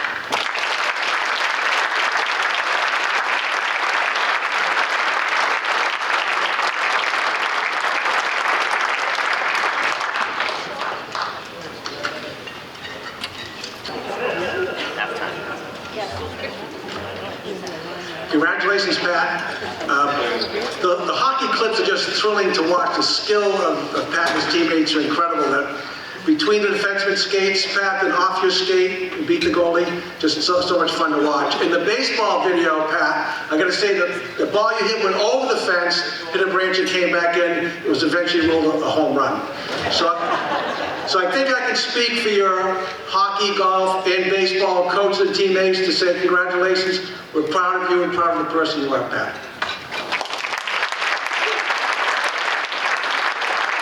Let's take a moment to recognize Hall of Fame President Jeff Pierce. Like his father Don, our 2017 Cliff Allen Award recipient, Jeff has been a valuable asset to our athletic community for many years and in many areas. If you want something done thoroughly, with professionalism in class, call on Jeff. When Jeff takes on a task, he does so with a tireless commitment until every detail is perfected. Tonight's spectacular ceremony is one example of Jeff's dedication and excellence.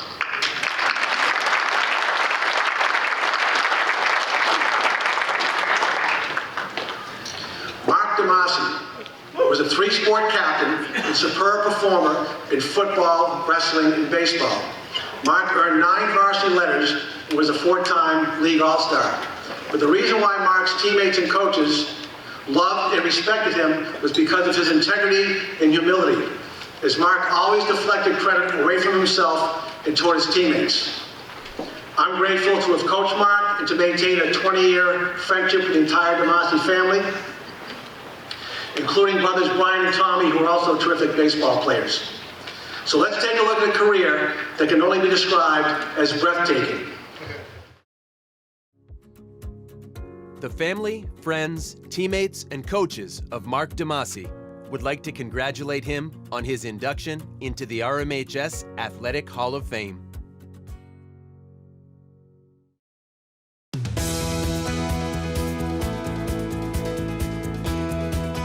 Reading Memorial High School 2002 graduate Mark DeMasi played in a time when high school athletes routinely played 3 sports.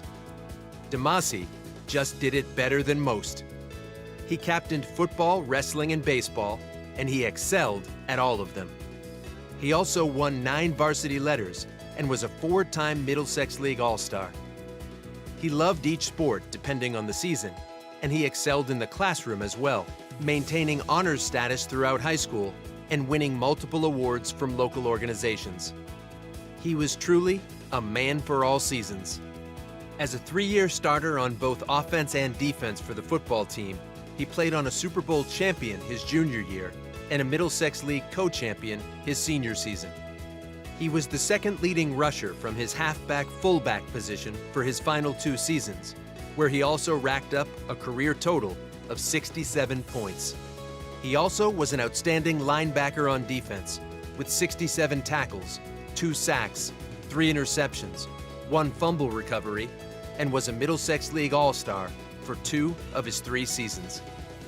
When the winter sports season rolled around, Mark exchanged his football helmet for wrestling headgear and became one of the premier grapplers during Hall of Fame coach Tom Darren's long and storied career at RMHS. Coach Darren described Mark as an excellent leader and captain. He went on to say, "He was truly one of my favorite wrestlers I have coached in my 48-year career." Often honing his skills while matching up with Rocket Hall of Famer Josh Gardner in practice, DeMasi was a 2-time state place finisher with a 6th place his junior year and a 3rd during his final season. He was a 4-year varsity letter winner and honorable mention Middlesex League All-Star in both his junior and senior seasons. He finished with the 5th most victories of any Reading wrestler ever, and Darren said that in one match he had 16 takedowns, and that is likely a Reading record that will never be broken. During his senior year, he won 19 of 20 dual meet contests. In the spring, Mark moved to the baseball field, where he excelled in a sport that he would eventually play at the highly successful program at Wheaton College.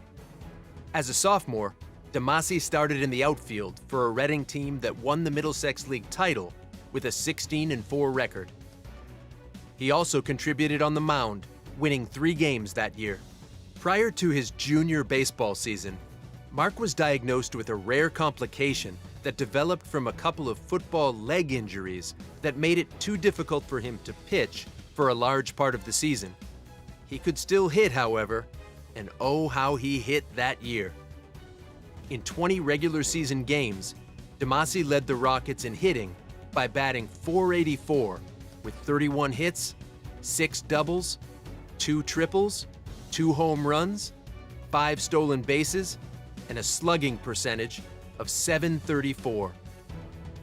He also was the first player ever to become what Hall of Fame coach Peter Mascarello described as a 30-30 player. His 31 hits and a whopping 32 RBIs qualified him for that distinction. Those 32 ribbies sit at number 2 for the most in a regular season during Coach Mascarello's 35 years behind the Rocket bench. Late in the season, when Mark could get back on the mound, he contributed with 3 wins, including a big 2nd-round tourney victory over Swampscott, when he gave up only 1 run on 4 hits, while striking out 8. He also contributed 2 hits and 2 runs driven in to the offense. The Rockets ended up 20-4 that season, with a heartbreaking 1-run loss to undefeated Danvers in the Division II North Final. Damasi was named a Middlesex League All-Star for his efforts. As his senior baseball season rolled around, Damasi was healthy and back on the mound, where the left-hander racked up win after win, while also contributing on offense, hitting .369 and leading the team in RBIs with 24. He won 8 games that season against just 1 loss. He threw a no-hitter against Belmont, had 3 shutouts, 6 complete games, struck out 77 batters with an ERA of 1.10. The Rockets finished the regular season at 17-3, but unfortunately were upset in the first round of the tournament. When that season was over, Damasi was once again named a Middlesex League All-Star, and he finished his RMHS baseball career tied for 2nd place in career regular season wins at the time with 14. During his junior and senior years, he led the Rockets offense in 7 categories and is still tied for 2nd place all time for most career RBI in the regular season with 56. Mascarello described his player this way when he said, "Mark represented his team, school, family, and community with class and integrity. His character alone makes him Hall of Fame worthy. Mark epitomizes everything an RMHS Hall of Famer should be in terms of athletic prowess, contribution to his school, and strength of character." Please welcome Mark Damasi into the Reading Athletic Hall of Fame, class of 2022.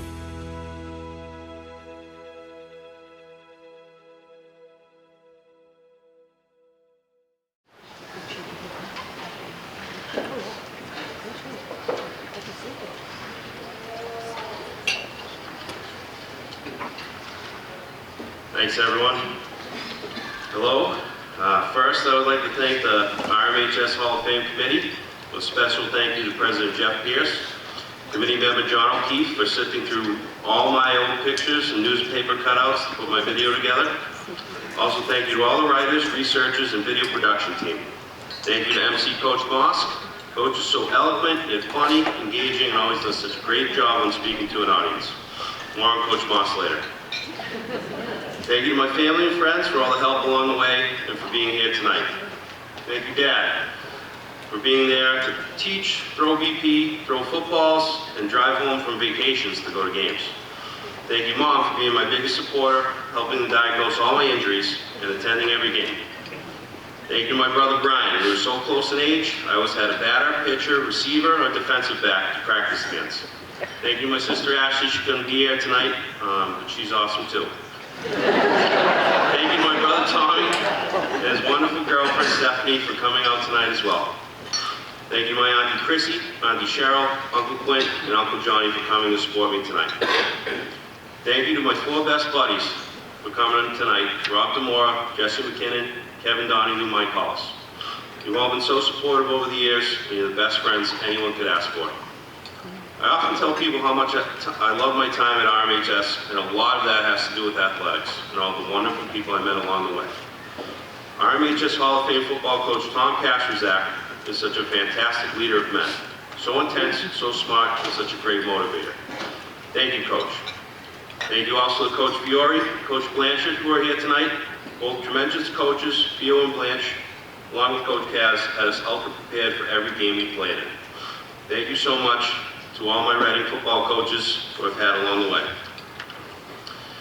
I tried out wrestling my freshman year. My father wrestled in high school and urged me to give wrestling a shot. I did, and it was one of the best decisions I ever made. Wrestling is such a disciplined commitment and was unlike any sport I had played to that point.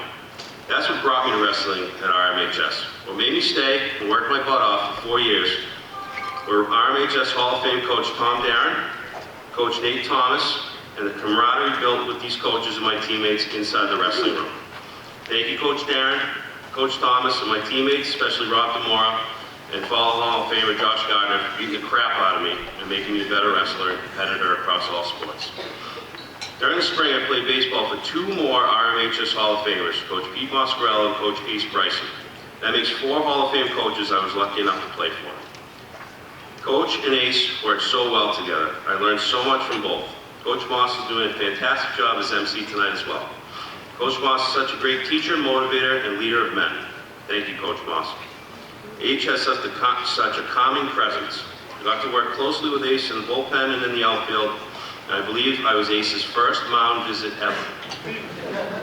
Thank you, Ace. Also a special thank you to Coach Scott Ferris. Coach Ferris' hitting knowledge is unmatched. Thank you to all the other coaches I had along the way. There's not enough time to thank everyone, but thank you. That includes athletic directors, Mr. V and Mr. Zaya. Thank you so much. And lastly, a huge congratulations to all the other inductees here tonight. It was great to catch up and meet some of you this morning. Thank you to everyone again. Have a great rest of the evening. Thank you.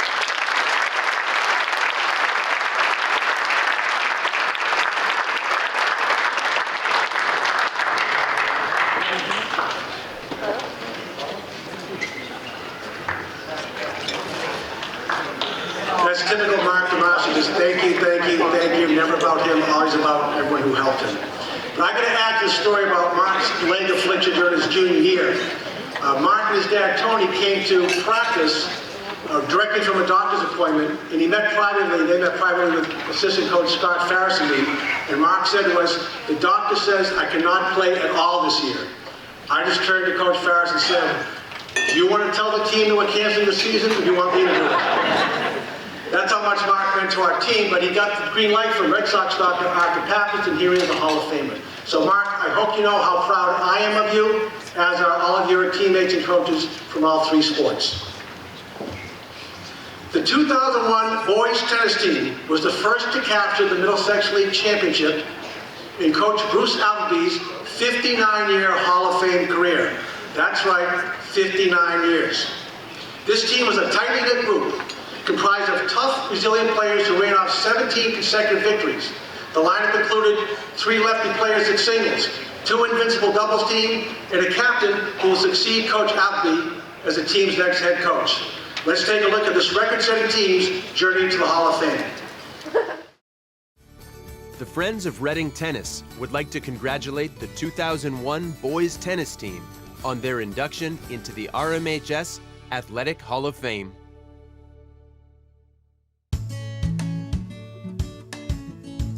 The history of Reading boys tennis has often been overshadowed by Middlesex League powerhouses Winchester and Lexington.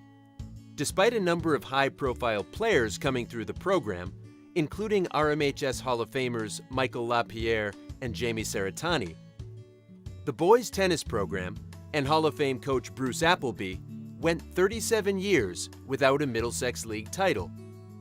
Then, in 2001, the Rockets broke through to become the first school other than Lexington or Winchester to win or share a Middlesex League boys tennis championship. Coach Appleby said of his team back in May of 2001, "There are no superstars. We are just strong top to bottom. They are a good group of kids, and that's what it's all about." The lineup featured 3 lefty singles players, Captain Matt Williams, as well as juniors Jonathan Moody and Ryan Tierney. Williams and Moody were 4-year starters, while Tierney was a 3-year starter. Perhaps the underlying strength of the team was doubles teams that only lost 1 of their 36 matches in league match play that season. The first doubles team, featuring senior co-captain Nick Casolaro and Scott Ritter, had an undefeated league season, posting a 17-0 record.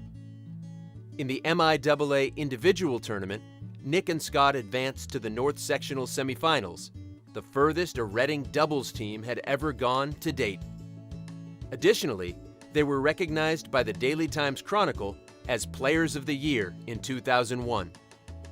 This duo had a historic season and were considered a guaranteed point for the Rocket squad. And the vital role of second doubles was made up of a senior-freshman pairing. Senior Matt Faulkner paired with freshman Jeff Stempeck. They came together in an organic fashion, winning critical matches against Lexington and Winchester down the stretch. Stempeck went on to have an outstanding career for the Rockets as a 4-year starter. The Rockets overcame a difficult 3-2 loss at home to Lexington in just the second match of the season. Displaying a resilience that this group had long shown, they went on to defeat Winchester 2 times and avenged the earlier loss with a win against Lexington. Losing the early match meant that this team would need to most likely run the table in their last 16 matches to capture a share of the title. They responded in a calm, driven way and let their tennis and teamwork lead the way. It was just a month into the schedule, but the season was on the line in their rematch at Lexington on May 7th. The Rockets prevailed that day 3-2 in a notoriously difficult place to play. The first doubles team naturally won in straight sets, but the highlight of the afternoon was the second singles point. Jonathan Moody turned the tables on Gaurav Luther, who had beaten him in their first meeting, with Moody winning in straight sets. Reading clinched the match in front of a large contingent of Reading fans surrounding the court, with the second doubles team of Faulkner and Stempeck coming back to win in 3 sets, 5-7, 6-2, 6-1. With the victory, Reading's march to the title was back in its own hands. The title was essentially clinched when Reading went into Winchester at the vaunted Packer clay courts and defeated Winchester 4-1. The doubles teams both won in straight sets by identical scores of 6-4, 6-3, while Moody and Tierney had grueling 3-set victories at number 2 and number 3 singles, respectively, capping a decisive 4-1 win that afternoon. The final 3 league matches, as expected, were a breeze, as they only lost 2 sets of the 30 played against Burlington, Watertown, and Stoneham. With the win over Stoneham, history was made for the 17-1 Rockets as they became co-champions of the Middlesex League alongside Lexington. In the MIAA Team Sectional Tournament, Reading beat Malden for its 17th straight match win before it ran into a talented Andover squad. The eventual sectional finalist defeated Reading 4-1 on a day that featured a marathon match at first singles, with co-captain Williams putting in a gallant effort in losing 2 extended tiebreakers. And a tough 3-set loss at second singles by Moody. Faulkner and Stempeck had the lone victory, and the #1 doubles team of Casolaro and Ritter suffered their only defeat of the season. This was truly a 4-year journey for seniors Matt Williams, Nick Casolaro, Scott Ritter, and Matt Faulkner. Their freshman year, the team finished 4th. Their sophomore year, 3rd. Their junior season, 2nd. And their senior year, an historical first-place finish. As validation to the quality and depth of the 2001 team, 3 of the core players, Moody, Tierney, and Stempeck, led the team to another co-championship the next season, behind a 9-0 second-half record. With the Middlesex League being split into 2 divisions in all sports beginning in the 2011-12 school year, Reading ended up being the only tennis program outside of Lexington and Winchester to win a title under the full 10-team league format.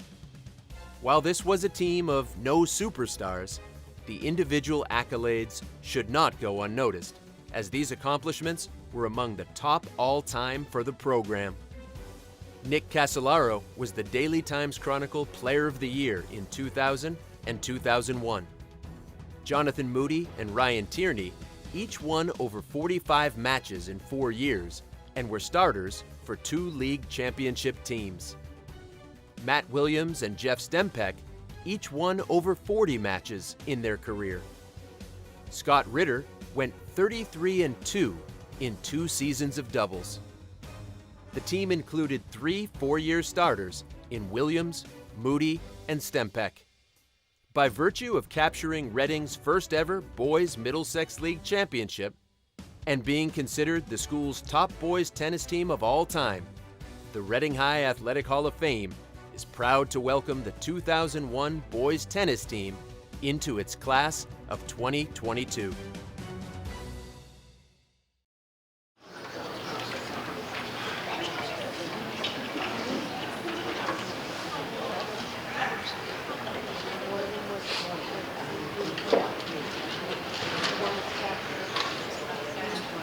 Good evening, everyone.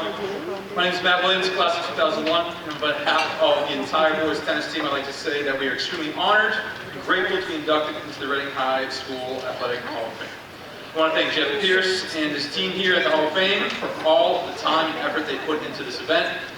This is really a special night. I'd also like to thank my parents and all my teammates' parents for supporting us for all those years, from driving us to practices, cheering us on at matches. It all has meant so much to us, so thank you. Our tennis team in 2001 was successful for several reasons. First was our coach, Bruce Appleby, who is here tonight and also a member of the Hall of Fame. He taught us the game, the strategy behind it, the fact that you don't have to hit the hell out of the ball at every point, to play smart, and to play together. He instilled in us a love of the game and has a famous quote that we all cherish: "Tennis is a fun sport to play, but it's even more fun when you win." Bruce means so much to me and my teammates. He has been a coach, mentor, and friend. He has recently retired from coaching after 59 years as the head coach at Reading, and I'm honored to be the next head coach here at RMHS and keep the traditions and love of the game going. Another reason our team was so successful was because of the leadership and tone that was set in our previous tennis seasons at Reading. Mike Walsh, who's also here tonight, was the one that graciously nominated our team for this Hall of Fame induction. Mike was a captain both his junior and senior year and showed the rest of us what a leader is. He ingrained in us a sense of team and togetherness, from the fun but very competitive practices to the trips to Brothers in Wakefield for a team dinner after matches. He too taught us the game, showed us how to win, and led by example. We would not have had such a successful 2001 season if it hadn't been for Mike and all he did for RMHS tennis during his 4 years here. Lastly, our senior year, Nick Casolaro, Scott Ritter, and I played tennis together all the time. We played together throughout the summer at the Reading Courts or at Meadowbrook, and in the winter we played indoors at Winchester and Woodward. We hung out with each other even when we weren't playing tennis. We already had a bond. That friendship and bond carried over to the courts that spring, and we added our extremely talented juniors, Ryan Tierney and Jonathan Moody, a young upstart in Jeff Stempeck, and a solid senior in Matt Faulkner to the group. We loved competing, we loved winning, and 5 out of the 7 of us were lefties, so no team wanted to face us in a match. We had a blast at practice, and in our matches we played smart and played to win. We had that amazing streak of wins, and we were so proud to go 17-1 and get Coach Appleby and the RMHS their first boys tennis Middlesex League title.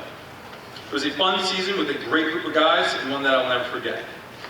Thank you again to everyone here tonight, and congratulations to all the other fellow nominees. Induction.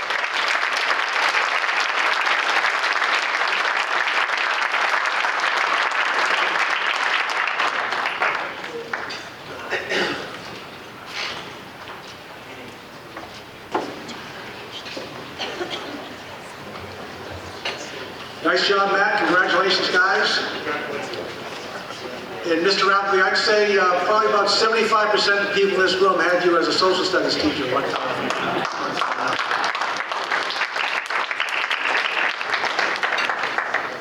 Tonight's inductees played collectively for 8 Hall of Fame coaches, and both inducted teams tonight were coached by Hall of Famers. Some of those coaches are here tonight, as are some slam dunk future Hall of Fame coaches. Right now, we would like to recognize all RMHS coaches. So if you are a past or present coach, head coach, sub-varsity, assistant, volunteer, any type of RMHS coach, please stand up now and receive our appreciation for all you do for the young people in our community.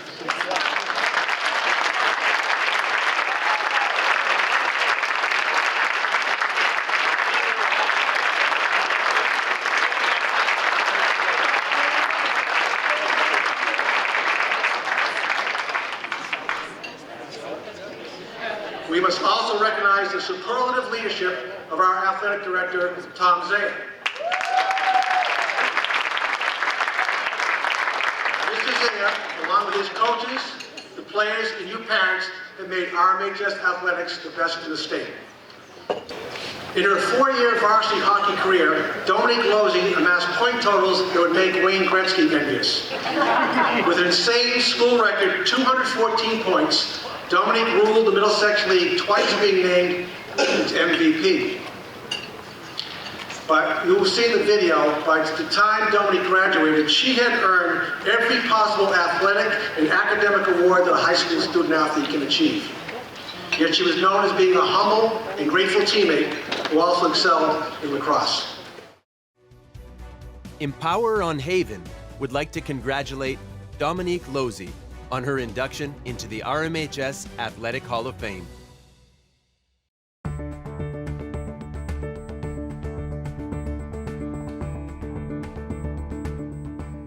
Sports have always been a big part of Dominique Losey's life. As kids, Losey and her twin brother Mike tried just about every sport there was, from t-ball to baseball, hockey, soccer, lacrosse, and even karate. One sport that stuck for both was hockey. Playing hockey since she was just 3 years old, she quickly excelled at the sport, and it was no surprise that by Dominique's freshman season, she quickly rose to stardom. She recorded 43 points as a freshman on 25 goals and 18 assists, and 72 points as a sophomore with an evenly distributed 36 goals and 36 assists. In her junior season, she registered 52 points on 29 goals and 23 assists, and went on to notch 31 goals and add 16 assists for 47 points in her senior year. Overall, she finished her RMHS career with a whopping 214 points, which ranks #1 all-time in girls scoring at Reading High School. After missing the tournament by a single game in her freshman year, Losey became one of the league's undisputed standouts as a sophomore. The squad captured a share of the Middlesex League title that year and advanced to the Division II state title game in the tournament before a tough 2-1 loss to Wellesley. During her 4-year stint with the Rockets, her leadership and athletic prowess earned her the role of team captain both her junior and senior years. She was also a 2-time Middlesex League Girls Hockey MVP and won the Boston Bruins Sportsmanship Award for the Middlesex League. After her senior season, the recognition and awards rolled in as she was chosen to the Massachusetts Hockey Coaches All-Academic Team, as well as being named to both the Boston Globe and Boston Herald All-Scholastic and Dream teams. In addition, she received the Reading Female Scholar Athlete Award for 2008. With so many accolades, it's commendable to note that Losey's favorite sports-related memory wasn't a time she herself was even on the ice. When asked to recall her favorite moment, she said it was when the boys hockey team won the Super 8 her senior year. Reading Memorial High School, the first public school to win the Super 8 title. The boys were the first public school team to secure this title, and it made a lasting impression on Losey. I always knew sports could bring a community together, but that used to feel like something I would only see in a movie, she said. I never truly understood it until that tournament. These were peers of mine, and I remember feeling so much pride in what they were accomplishing. And I was especially proud of my brother and his help in leading that team through such an unforgettable season. An entire town rallied behind a group of 20-something high schoolers, and they showed so many young kids the power in believing in yourself and your team, she added. Losey also noted that she grew up playing with the boys, and the moment was particularly special to her because so many of those players had pushed her to become a better player herself. And for my best friend Mike, I could not have been happier to see all of his hard work help him reach his goals. Despite spending a whole lot of time on the ice, Losey was also superb on the lacrosse field. A center midfielder, she emerged as one of the league's leading scorers and guided the Rocket squad to a trip to the Division I state semifinals. After high school, Losey went on to play hockey for Bowdoin College for 4 years. Losey says she loved playing college hockey and left with a group of friends she remains close to today. Her positive experiences playing in both high school and college solidified her interest in pursuing a coaching career. She ended up securing the role of assistant coach at Trinity College for 3 years, and then went on to become an assistant at her alma mater, Bowdoin College. From there, she became head coach for UMass Boston for 3 seasons. Though she is no longer coaching full-time, she still works at Bowdoin and lends her expertise to the women's team. Losey will always look back fondly at her time spent with the Rockets. The support Michael and I had from my parents, grandparents, other family members, and friends is something I will always treasure and never quite grasped the impact it had on me, she said. It is our pleasure to induct Dominique Losey into the Reading Athletic Hall of Fame for its class of 2022.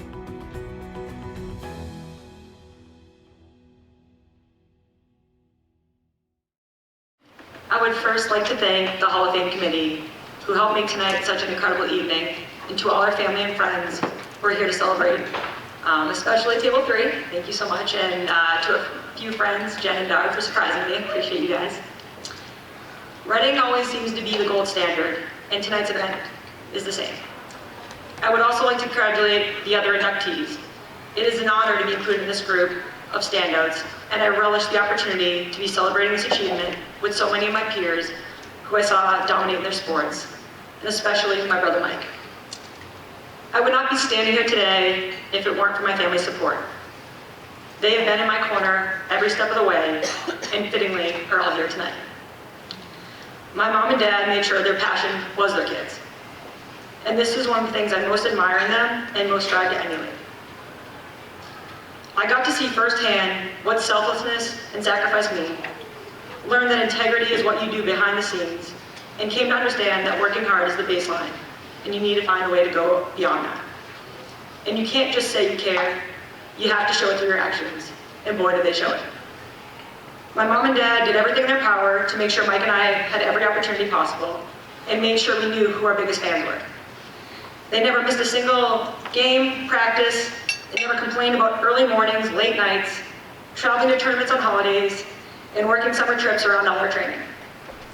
They were the ultimate captain's parents, and before that, they were the best hosts for our friends to come over and play street hockey. My parents used to tell Mike and I we had 2 jobs. First, be good people, and secondly, do well in school. Striving for excellence in sports was never an expectation, and I feel lucky that sports weren't a source of pressure. Instead, they were an added bonus. So while I focused on those 2 guiding household principles, I got to play sports, and I loved every moment. The more I think about it, the rink and lacrosse fields were our second home. And in that home, the playground was as much of a classroom as your teammates were family. And for my actual family, sports were the mechanism that bonded us together. For each game in high school, my dad would add a piece of tape to my stick with a little note that usually said something like, skate fast, shoot hard, have fun, love Dad. And I love looking down to see that before a face-off and be reminded to never let the game be more than just that. My mom was the ultimate team mom, chauffeur, fan, house party host, ×2, advocate, and pretty much every other hat you could wear. She would wake up at 4:30 in the morning on Fridays to make sure the car was warmed up and I had a blanket on the passenger seat to keep me warm on the drive to the rink for early morning practices. Even after I got my license, she still picked me up from school on Tuesdays and Thursdays so that I wouldn't be a minute late for practice. And every Saturday, without fail, she made sure Mike and I had our favorite pregame meal. I also grew up in a house with my grandparents since kindergarten, which was the best. They aren't your typical grandparents. They're cool grandparents, the type you want to hang out with, the people who can turn any day around just by calling them, and the two who still make coming home feel so special even at 32. They did not miss a single game or practice Mike's through college. My nan was more the pregame talk, while my gramps provided the postgame pointers. As she would bundle up for games, my nan would wish me good luck and have fun, and quickly add in, don't get hurt. My gramps' post-game advice often sounded something like, you have to make those moves quicker and fire that puck or skate like hell. But he would always finish with, I'm only telling you this because I love you and know you can do it. My parents had 2 kids who were given the same opportunities. Being a girl did not limit their perception of what I could and could not do. In fact, I was so far into playing with the boys before I realized people may have an issue with it that I already had a chance to prove myself. I know this became so much easier because I had Mike there, who happens to be the most incredibly supportive brother and a confident person to be okay with having his twin sister on the ice and having that comparison. He never let me feel like he was looking out for me or making sure our teammates were respectful. But in this eloquent leadership way, he was able to make many guys see me as Dominique and nothing else. I didn't understand at the time what a unique gift that was or the impact it would have on me. I don't know how many people at a young age can put someone else first, but Mike is that special kind of person and that one-of-a-kind brother. So that's what he did, without being asked by my parents, without having to see me feel insecure, and up until now, without being properly thanked. I love sports so much more because we play them alongside one another. But I also feel fortunate that my biggest competition was also my biggest fan, that my best friend was also my line mate for so many years, and that one of my biggest role models is only a minute older than me. I know tonight would not feel as significant if it weren't also getting to celebrate this honor together, and I'm truly so proud of him and the entire Super 8 team. I grew up playing with so many of those guys, and now feels like an appropriate time to thank you all for making me feel welcome and invited to any street hockey game or on the ice at practice. You made me fall deeper in love with the game at a young age, and made me want to play more like you. And in high school, you made me see what a team can do for an entire community. I am proud of all that team did to bring our town together. It was a galvanizing series of events that gave us something. A belief that ordinary can become extraordinary when a group comes together.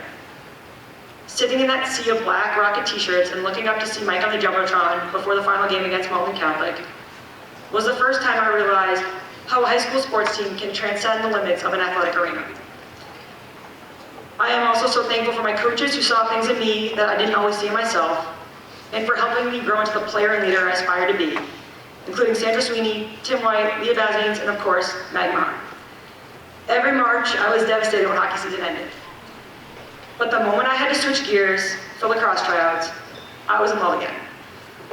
In fact, I think I love lacrosse teams more than I probably love the game itself, and that had everything to do with the coach Maggie was and the type of culture she created. Lastly, I am so thankful for my teammates who are why I'm up here tonight.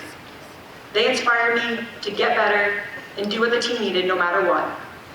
And they made me love showing up to the rink and field every day, which is the best gift of all. Above all else, they became so much more than just teammates. There are things you think while you're going through it all in high school that you will never forget. But I have to confess, I do forget most of those things that I never in a million years thought I would. I don't remember the score when we were league champs. I can't tell you who got that overtime goal against Andover to send us to the state championship, although pretty safe to assume it wasn't me. And I don't remember who ended my final hockey and lacrosse seasons. What I do remember was teammates Jen Abrams and Krista Kuhn leading dance parties in the locker room, and our tradition of passing around Pez before we took the ice. I remember the fun we had at pasta parties and bus trips, and how we found any excuse to go to Bagel World. I remember how nervous I felt as a freshman making the lacrosse team without any of my close friends, and how quickly that fear changed to excitement when our senior captain, Michaela Hardy, took me under her wings.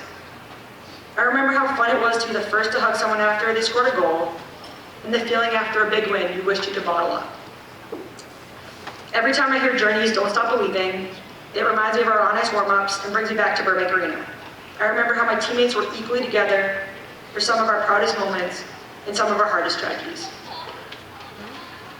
The truth is, there's something about sports that only those who are part of the team can fully understand. There's a little bit of magic each season that no matter how hard you try to replicate it, you just can't. But that is the magic. And it's that same magic that makes me smile thinking back on my 8 high school seasons. It's that same magic that made me want to be a coach, and even the same magic that brought my favorite person into my life. Despite my attempts to tonight, gratitude isn't something you can express through words alone. It's about how you carry yourself, who and what you invest in, how you give back, and how you develop. I am grateful for those who came before me and helped make Reading athletics the gold standard it is, and who paved the way for me to have a role in that legacy. I am thankful for those coaches who let me make mistakes and grow, and my teammates who were there no matter what. I can only hope that my time participating in athletics at RMHS has made my family proud, and that however many years from now, some RMHS superstar in the making can say at her induction that the path was a little less resistant, that she was good for an athlete, not a female athlete, that her experiences brought her great joy and the best of friends, and that the team culture is one that let her develop while she was unapologetically and authentically herself. Thank you for making tonight such a wonderful remembrance of that journey.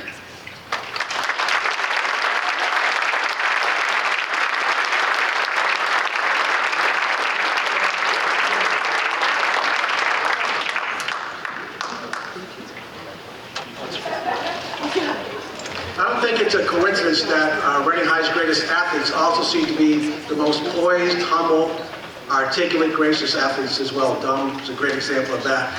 Dom talked so much about how she loved the boys' Super 8 team. Where's our hockey team? She could have played in that team, right? She could have. But then again, if she did, one of you guys would have ended up on the bench. If we were to Google the words, what does it mean to be a Reading Rocket?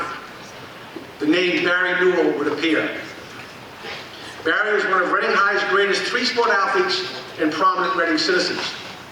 From 1961 to 64, Barry was a star on the gridiron, a state champion on the track, and a force to the diamond, and then dedicated himself to being a 40-year state police officer and a consummate family man.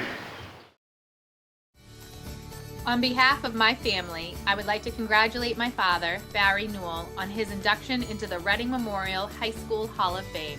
My father was a true Reading Rocket who exemplified respect, responsibility, and perseverance.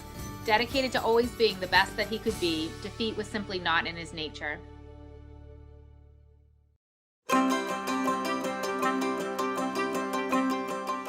The class of 1964's Barry Newell was the prototypical big man on campus as a popular 3-sport captain and state champion.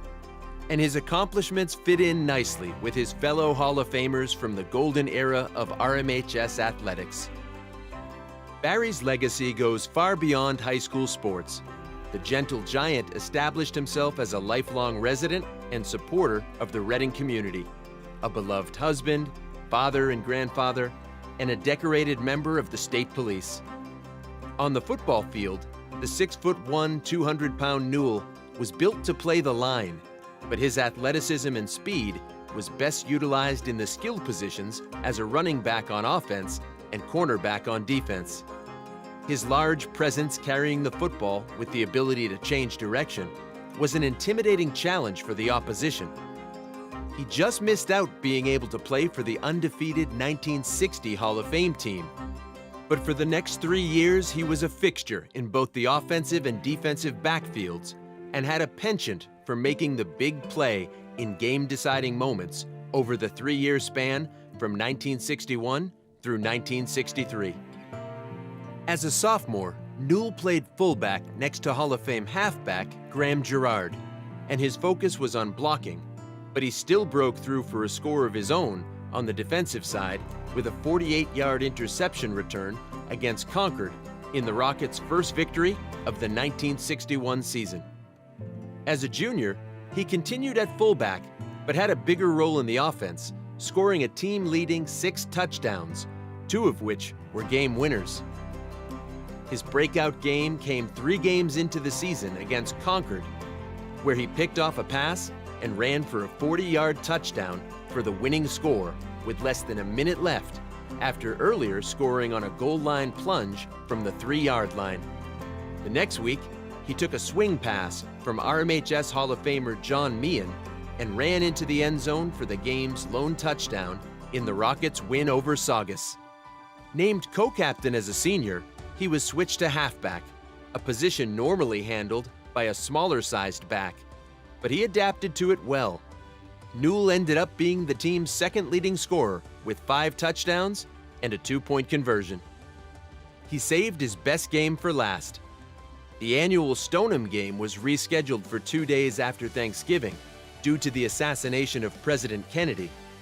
Newell had 2 touchdown runs, including the game winner from 17 yards out. And he set up a 3rd touchdown by snaring a Spartan fumble in midair and rumbling down to Stoneham's 9-yard line. And his memorable day was not complete. Adding insult to injury to the Stoneham High School faithful, he asked out their homecoming queen, Anna Mae Flahive, following the game. Anna Mae would become his wife of 47 years. At season's end, Newell was awarded the prestigious Henry Ingersoll Award for Excellence on the Gridiron and in the Classroom, as well as being named the 2nd-team All-League halfback behind future Reading Hall of Fame football coach Tom Kasperzak from Melrose. After spending his sophomore year splitting playing time between the varsity and JV basketball team, he decided to put his legs to better use on the track team. Newell excelled on the oval, combining speed and endurance and running races from 600 yards to a mile. Within 2 months of starting his track career, he became the Class B state champion in the 1,000-yard run held at the Boston Garden. Remarkably enough, he ran the race without his own track shoes, which he failed to bring to the race, and used a teammate's, which were 2 sizes smaller, on his way to copping the state crown. He was named captain as a senior and had another strong year, finishing 3rd in the Class B state meet in the same 1,000-yard run. In the spring, the versatile Newell was a fixture on the baseball team, where he was a 3-year starter, primarily as a first baseman and cleanup hitter. As a sophomore, he led the team in hitting and had an early highlight in a 7-6, 9-inning win at Winchester, hitting a long home run as part of his 3-hit game. In his junior season, he had his biggest game of the season on opening day against Winchester, belting out 2 triples and 3 hits while knocking in 4 runs in an 11-7 win. He followed that up in Game 2 versus Lexington, singling and scoring the winning run in the 8th inning. He was edged out by captain John Meehan as the team's leading hitter, but he placed 2nd while leading the team in runs batted in. As a senior, he was named captain and helped lead the team to a tournament berth, alongside future RMHS Hall of Famer Tom Kelly. His 2 hits and RBI versus league champion Concord were a key in the team's tournament-clinching win late in the season. After high school, Barry attended Springfield College and then enrolled in the State Police Academy, where he finished 1st in his graduating class. He was a member of the State Police for over 40 years and an expert sharpshooter and part of their special tactics and operations team. He was also the personal bodyguard to former Massachusetts Governor Francis Sargent and his wife. He spent the majority of his career stationed at Logan Airport. And on the morning of September 11th, 2001, he was the first to discover the two vehicles of the 9/11 hijackers and found materials related to Al-Qaeda, which helped tie the attacks to Osama bin Laden. He received a special recognition license plate for the work he performed during the events of that day. In 2017, Barry Newell's life was suddenly cut short, and a big void was left in the lives of his family, friends, and in the Reading community. In his honor, the family raised funding for two 65-inch video screen displays, one in the school's main corridor and another in the fieldhouse hallway, where current school events and athletic news are featured.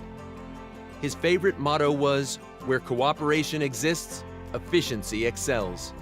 And those lasting words are featured in the memorial dedication under those screens. It is with great pride that we welcome Barry Newell into the Reading Memorial High School Athletic Hall of Fame, class of 2022.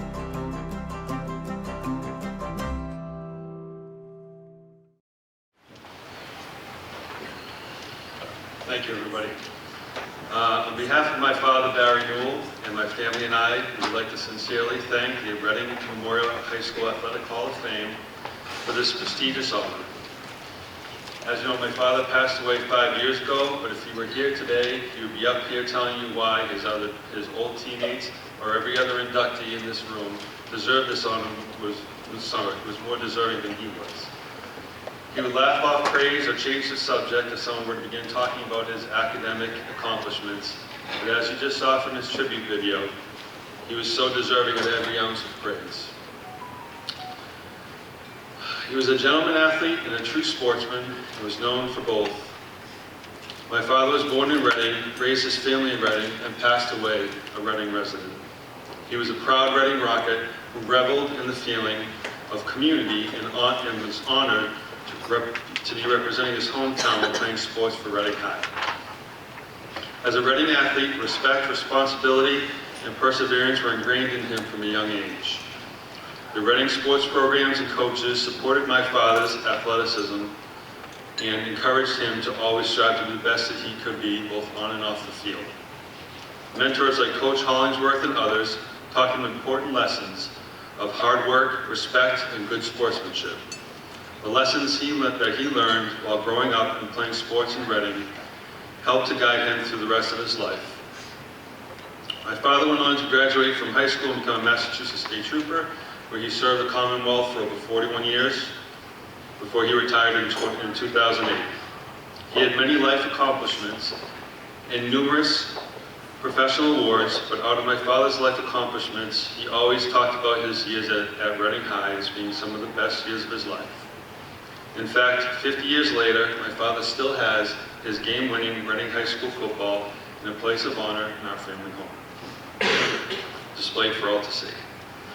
His memories of being a student athlete at Reading High always held a special place in his heart. Tonight is just another reminder of how good things can still happen to good people, even after they are gone. Thanks to the RMHS Athletic Hall of Fame, my father's athletic career will go down in history as one of the school's best. Thank you.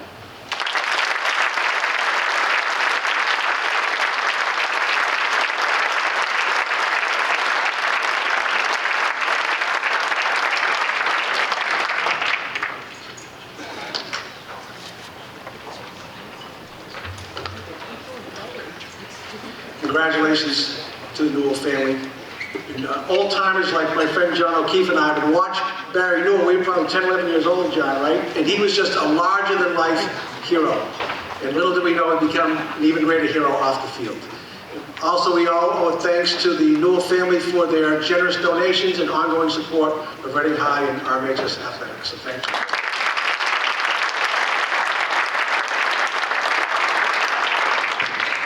I got a head cold and losing my voice. My goal is by the end of the night not to sound like Mike Scarpino.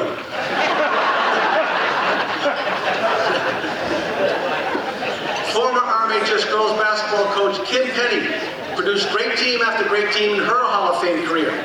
One might say it all began with the arrival of Jenny Shoemaker.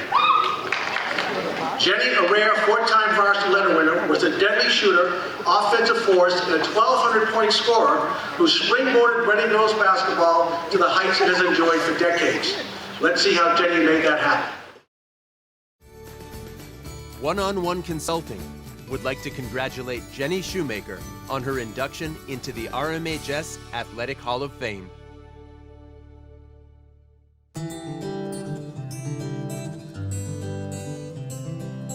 The Reading High girls basketball program began a run of excellence under future RMHS Hall of Fame coach Kim Penny in the early 2000s. All coaches will tell you they are only as good as the players they coach. And the first highly talented player under Kim Penny who emerged in the program was the class of 2003's Jenny Shoemaker. Jenny Shoemaker was a combination of forward size at 5'8" with guard skills. And what became very apparent with Jenny at an early stage in her high school career was her shooting ability. Also, with the game on the line, Shoemaker was one of those players who shined in the bright spotlight, always wanting the ball in her hands. Shoemaker for three. A four-year varsity player, Shoemaker's scoring ability quickly ascended the Lady Rockets up the ranks in the Middlesex League. Jenny led her team in scoring in each of her sophomore, junior, and senior years, while being named a two-time Middlesex League All-Star. Upon the completion of her senior season in 2003, she graduated at the time as the school's all-time scoring leader with 1,201 points, a mark that stood for 10 more years. Her coach Kim Penny said this about Jenny. Jenny was one of the most talented shooters I ever coached. There were not many players as talented as Jenny as offensive skills go. She's so fast with the ball. She can stop and hit a jump shot off the dribble going full speed. That's not common in women's basketball. Coach Penny also went on to credit Jenny for the rise in the fortunes of Reading girls basketball. She said, quote, "Jenny also began the evolution of Reading girls basketball, and thanks to her, we really turned the corner and became a pivotal part of the Middlesex League. She helped put us on the map and paved the way for other year-round players like her who helped change the culture and shape the program for future success." As a shooter, Jenny Shoemaker was ahead of her time. Very few shot the basketball with such range and consistency from the three-point line back at the start of the new millennium like she did. At the time of her high school career, her three-point numbers were staggering, with 171 made threes and seasons of 57 and 56 made three-pointers. After a feeling-out process as a freshman, where Shoemaker was third leading scorer on a 5 and 15 team, Shoemaker and the Reading girls program was about to take off. In Jenny Shoemaker's sophomore season, Reading started slowly, losing its first two games. But then the team started to come into its own, winning 8 of its next 9. Shoemaker was the team's top scorer in 6 of those games, as well as making 26 three-pointers in the first 11 games. The Lady Rockets went on to finish 12-8 for the regular season and made it back to the tournament, where they began a run of 14 straight trips to the postseason that all began thanks to the rise of Jenny Shoemaker. Reading won its first tournament game over Lowell, 56-54, as Shoemaker slashed to the basket to score the winning hoop with just 7 seconds left to cap off her 21-point performance that also included 5 three-pointers. Reading lost its next game to Somerville in the Division I North quarterfinals for a final record of 13-9. With Shoemaker returning for her junior year in 2001-2002, the Lady Rockets were not going to sneak up on many teams. Melrose became Reading's biggest rival during that period and beyond, along with notable battles with Wakefield. In Jenny's junior year, Reading lost the opener at Melrose, but then won 10 straight until running into the Lady Raiders again, suffering another loss. By this time, Jenny Shoemaker had developed into a prolific high school scorer. She averaged 16.4 points that season and made a then-school record 57 three-pointers that stood until the 2019 season. She topped the 20-point scoring mark 7 times her junior year, with a single-game high of 29 against Woburn, in which every point was needed in a 59-57 win. In all, Reading finished 14-4 in the Middlesex League in 2002, good for 3rd place, and 16-4 in the regular season. After a tournament win over Charlestown, unfortunately, the Lady Rockets ran into their old nemesis Melrose and were eliminated. Prior to her senior year, all of Jenny Shoemaker's hard work in the sport of basketball paid off. First playing the game as a first grader in the after-school program, then rec travel and with AAU programs, as well as countless hours shooting and practicing in gyms and outdoor courts, Jenny received a basketball scholarship to the University of New Haven. With her college choice now made, she was free to just concentrate on having a big final season at Reading High. The Lady Rockets won their first 7 games of the 2002-2003 season until Melrose once again had the upper hand over Reading. But the team regrouped, winning its next 2, including a win at Lexington that coincided with Jenny reaching her 1,000th career point. Reading went a stellar 15-3 that season in the Middlesex League, good for 2nd place. Shoemaker topped the 20-point mark in scoring 8 times and tied her career high of 29 points in a win at Burlington. The Lady Rockets qualified for the 3rd straight year for the MIAA tournament, and for the 3rd straight year won their opening tourney game, a 51-36 victory over Tewksbury, with Shoemaker leading the way with 18 points. But the trail ended again in the quarterfinals, this time at Salem, ending Reading's season and Jenny Shoemaker's career with a still fine 17-5 record. Jenny Shoemaker was not done with basketball by any means at that point, and she went on to have a fine college basketball career at the University of New Haven.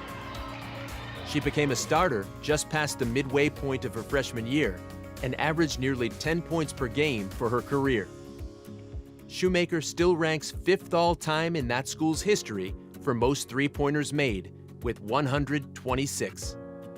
The Reading High Athletic Hall of Fame welcomes Jenny Shoemaker into its class of 2022. Hey everyone. So it wasn't until I watched that video how many times they used my last name in articles. And Melrose, wow, we really could not beat them. That's unfortunate. But good evening, everyone. Thank you to the RMHS Hall of Fame Committee and everyone involved with putting together this event. I can't even imagine all the work that goes into a night like this, so thank you all for making it so special for everyone. I also want to congratulate all the other inductees. I'm extremely honored and humbled to be inducted with this incredible group of athletes. I want to start by thanking my family, who I am so lucky we're all able to make it here tonight. In particular, my mom, who is the entire reason I started playing basketball. For those of you who don't know my mom, she has a tendency to be really late. She's always running late. And one particular day that she was late picking me up from after school, I ended up at basketball practice while waiting for her. I instantly fell in love with the sport and begged my parents to sign me up to play. So Mom, even though we give you a hard time for always running late, that one time, it actually worked out really well. So thank you. But in all seriousness, when I think back on my basketball career, my mom was the one driving me to and from practices, lessons, tournaments that took over entire weekends. She was and still is my biggest cheerleader and supporter. She may only be 5 feet, but she's also Italian, so you would always know where my mom was in the crowd.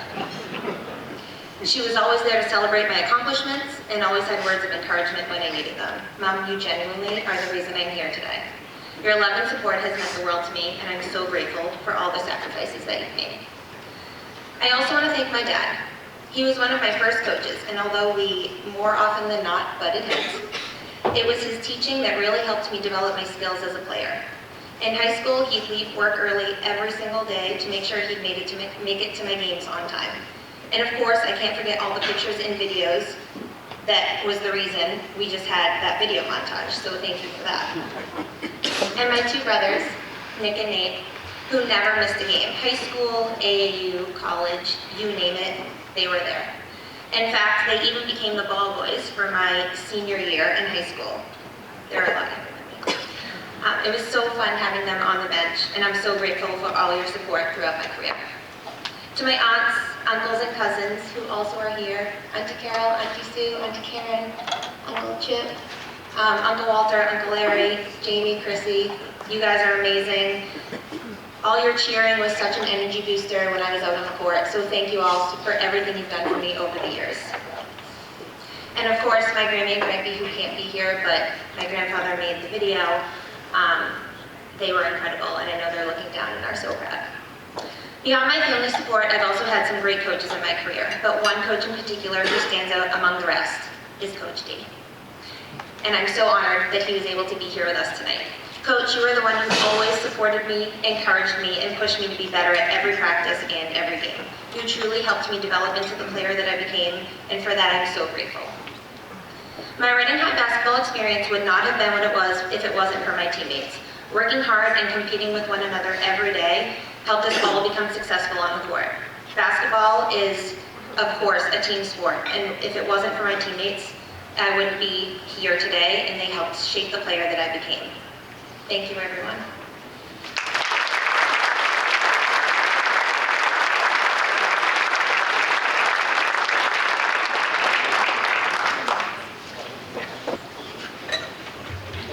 Congratulations, Jenny, beautifully spoken.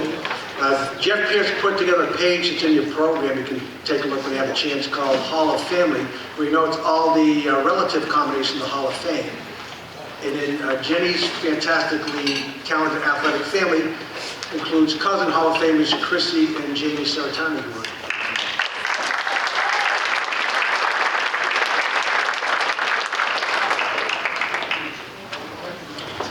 Now, I get to see the scripts, the narration for the videos in advance so I can prepare my introductions. And although I thought I knew all about Jimmy Queenie, I had to read his script 3 times before I could digest the magnitude of his brilliance on the field and in the classroom. In football and lacrosse, Jimmy was a multiple-time All-Star, MVP, All-Scholastic, All-American, as well as a Globe Scholar athlete, valedictorian. I go on and on and on. Instead, let's see it in the video. The Reading Lacrosse Association would like to congratulate Jimmy Queenie for being the first Reading High School lacrosse player to be elected to the school's Hall of Fame.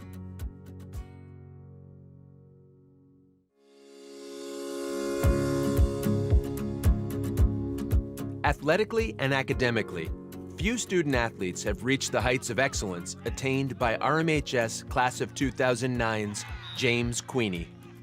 In the classroom and on the football and lacrosse fields, Queenie put together a high school and collegiate career for the ages. Queenie is quite simply the best boys lacrosse player Reading High has ever had. He was a 2-time captain, a 4-year starter, and a Middlesex League All-Star all 4 years. He was a 2-time Middlesex League MVP and Boston Herald and Boston Globe All-Scholastic in both his junior and senior seasons. He was also Reading's first All-American for boys lacrosse and remains the only player to win that elite honor twice. At the time of his induction, he is the Reading High boys lacrosse program's all-time leading scorer and holds RMHS records for goals and assists in a season and in a career. On the football field, Queenie was a terrific 2-way threat at tight end and linebacker. First breaking in as the team's punter in his sophomore year in 2006, Queenie started on both sides of the ball as a junior. He led the receiving corps of a talented but young 2007 team and finished 4th on the team with 56 tackles at linebacker, earning his first of 2 Middlesex League All-Star honors. Although they finished just 4-7 in 2007, the Rockets were talented and clearly going places, and Queenie and company delivered in 2008. That year, Reading won the Middlesex League and completed an 11-0 regular season, including an epic 14-7 win at home in Week 10 over then unbeaten Melrose. The 6'2", 195-pound senior captain led the team with 35 catches for 526 yards and 3 touchdowns, and at middle linebacker finished second on the team with 67 tackles, 2.5 sacks, and an interception. He was also a terrific blocker and helped pave the way for big rushing seasons by tailbacks Tino Perina and Ryan Pollock. Although Reading's season came to an end in the playoffs with a tough 20-12 loss at home to eventual Super Bowl champion Walpole, its 11-1 season and the incredible momentum it generated paved the path for a 2009 team that would win it all. The postseason accolades rolled in, including Middlesex League All-Star, Boston Globe All-Scholastic, Boston Herald All-Scholastic, Daily Times Chronicle Defensive Player of the Year, and National Football Foundation and Hall of Fame Scholar Athlete Award. Queenie was also chosen to play in the elite Shriners All-Star Classic.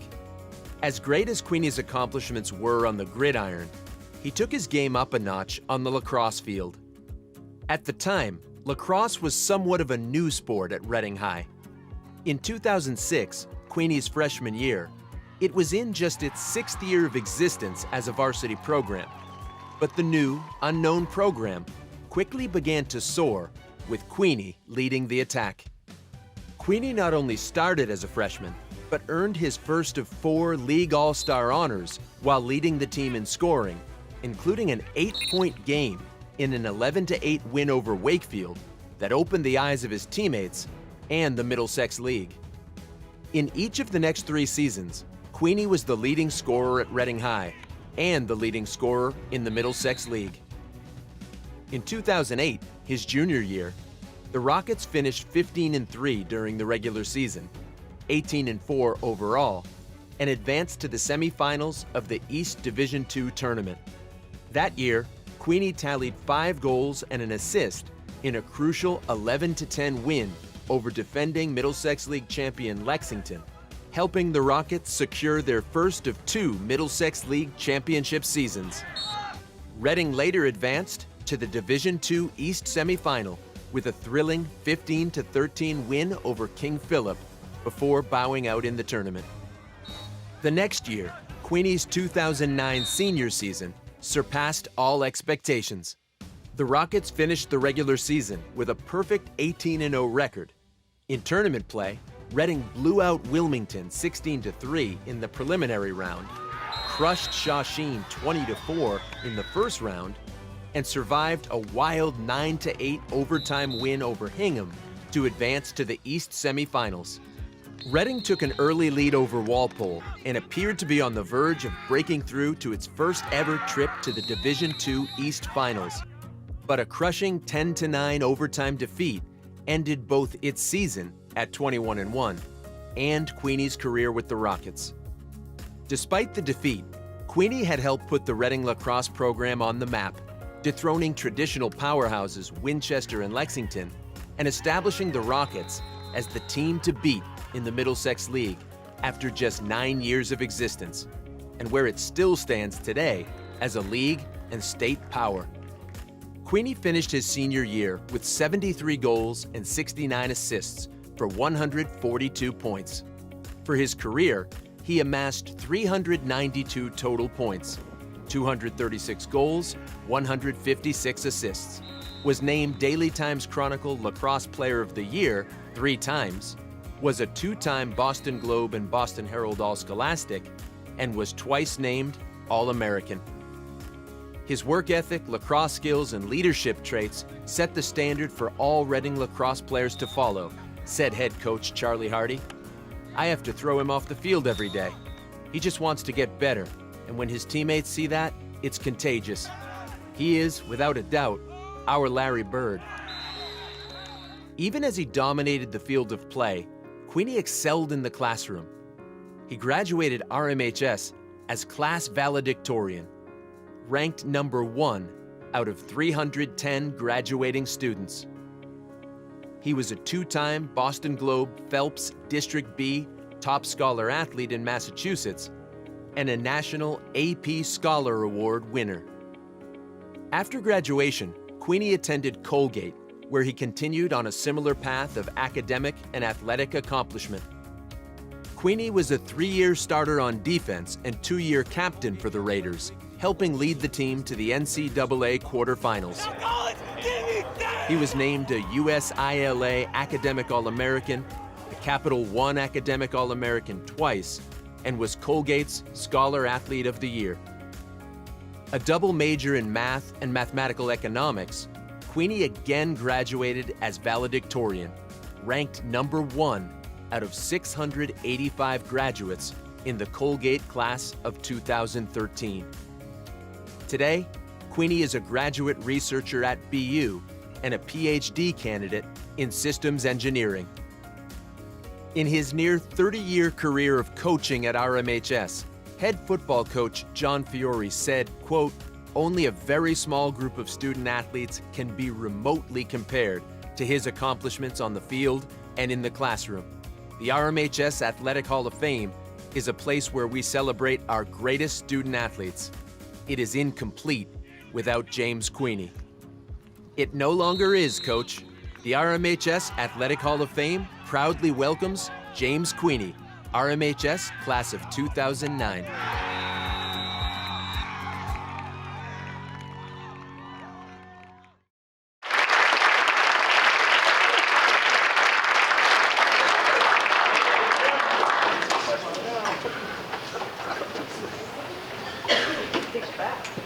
Wow.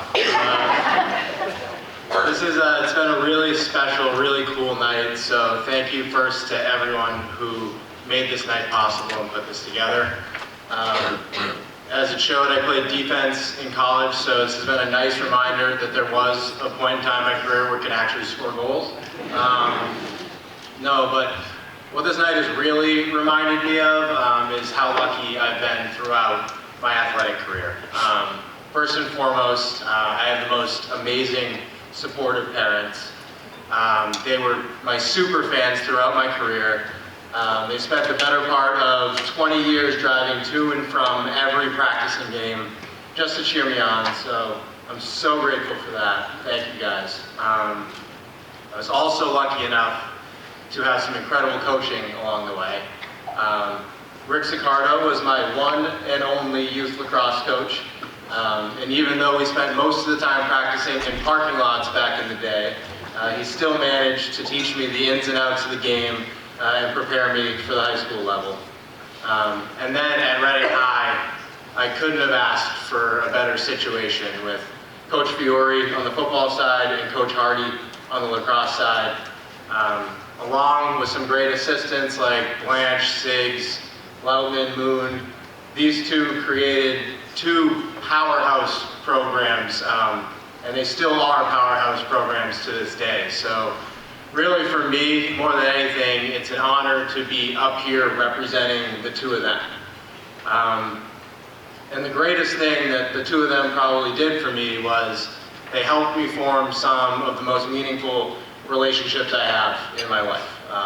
They helped me play lacrosse at Colgate, where I met my wife Quincy, and the team cultures they created when I was at Reading High led to some of the tightest friendships that I could ever ask for, ones that will last for the rest of my life, and it's great to have a few of them here with us tonight. So thank you everyone who has supported me along the way. It's an amazing honor to be up here, and of course, congrats to all the other inductees. Thank you.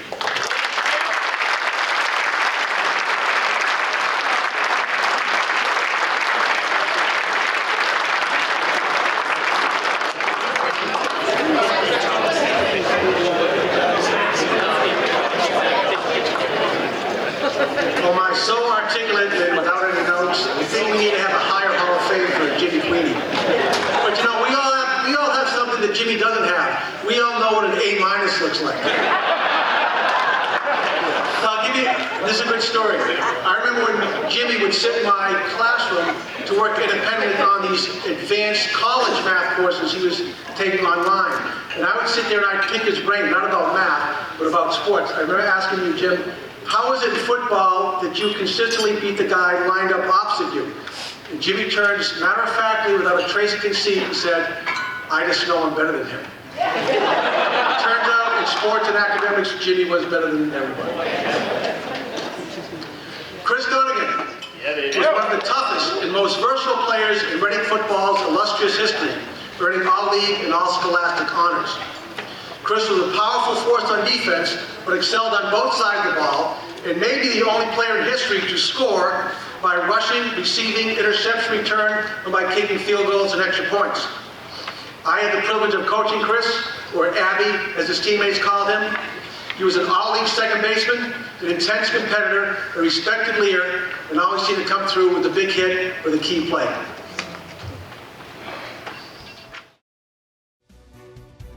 A longtime fan of Chris Donegan would like to congratulate him on his induction into the RMHS Athletic Hall of Fame.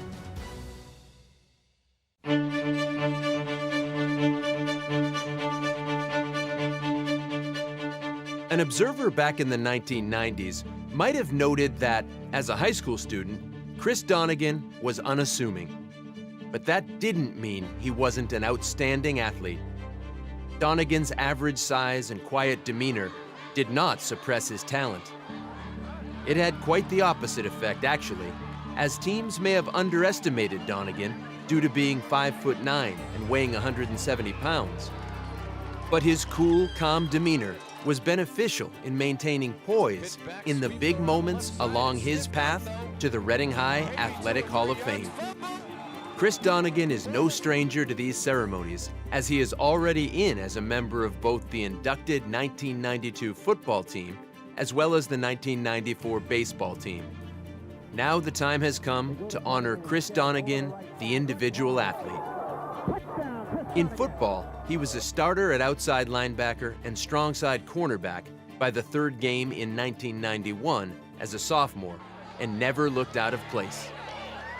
In the fall of 1992, Donegan was one of the few underclassmen to play a key starting role on that Hall of Fame Rocket football team. Donegan! The team, coached by Reading Hall of Famer Tom Kasperzak, now boasts 4 Hall of Fame players, as Donegan joins Jim Murphy, Bill Tucker, and Tom Frado, who were all key contributors to that 10-0 Middlesex League champion team that went to the Super Bowl. Donegan may not have been the main headliner like Murphy and Tucker, but he was no bit player. Touchdown! He got a great block from wingback number 26, Chris Donegan.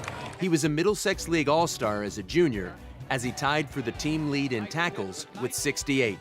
Donegan intercepted 7 passes and broke up 8 others. His instincts made him a top corner. Donegan had the proverbial nose for the football.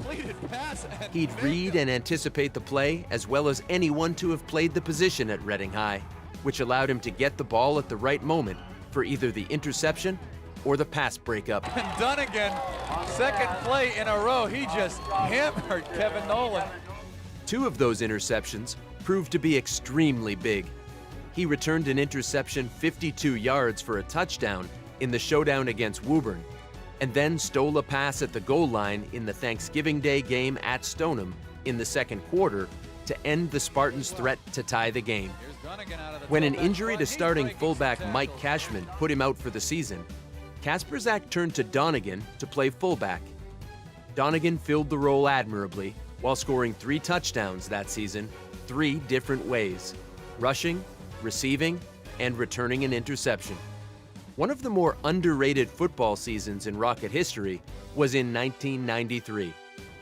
Not expected to do much with a rebuilding season ahead, Reading went 9-1 and was a win over Woburn in Week 9 away from appearing in a second straight Super Bowl. Back for his senior year, Chris Donegan was a player who never left the field. He transformed into the team's leading ball carrier, kick returner, and place kicker, while maintaining his status as the team's best defensive player. Offensively, the Rockets went with a trapping, sprint-out style, which fit the skill set of Donegan and quarterback Tom Frado. Donegan went on to lead the team in rushing with 785 yards and 7 touchdowns, including a season-high 179 yards against Belmont. he caught 8 passes for 2 more scores. To top it all off, he converted 23 of 25 extra point kicks and made 1 field goal. Defensively, opposing teams game planned to run or throw away from Donegan's side, but he still earned a 2nd straight Middlesex League All-Star award while also being selected as an All-Scholastic by both the Boston Globe and Boston Herald. For the season, he led the team with 62 tackles, forced 4 fumbles, recovered 3, and had 1 interception. In baseball, Donegan waited his turn to be the full-time starting second baseman for the 1994 team, which had an incredible season, finishing as Middlesex League champions and with a final record of 21-2. The 94 Rockets outscored their opponents 148-36, with 10 wins by shutout and a team ERA of 1.12. Donegan batted 5th, right in the heart of an order that featured RMHS Hall of Famers Tom Fratto, the number 3 hitter, and Steve Langone, the cleanup batter. Chris batted a solid .356 in the regular season, leading the team with 7 doubles and placing 2nd in RBIs with 20. He saved his best games for the second half of the season. After the Rockets suffered their first loss to Stoneham after starting with an 8-0 record, Donegan led the way in the very next game against Winchester, where he went 3 for 3 with 5 RBIs in a 5-1 win.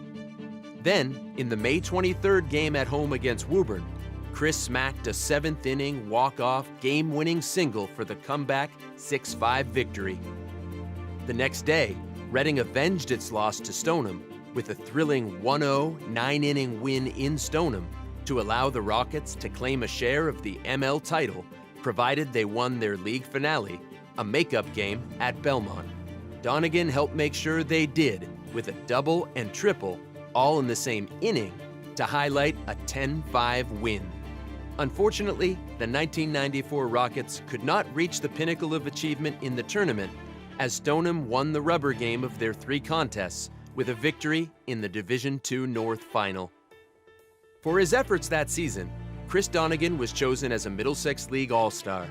He was selected to play in the Middlesex League vs. Merrimack Valley Conference All-Star Baseball game and in the Carroll Classic All-Star Football game, also against the MVC. So, after being part of these ceremonies in the past, as a key member of 2 RMHS Hall of Fame teams, it is with great pride that the Reading High Athletic Hall of Fame welcomes Chris Donegan, the individual athlete, into its Hall of Fame class for 2022.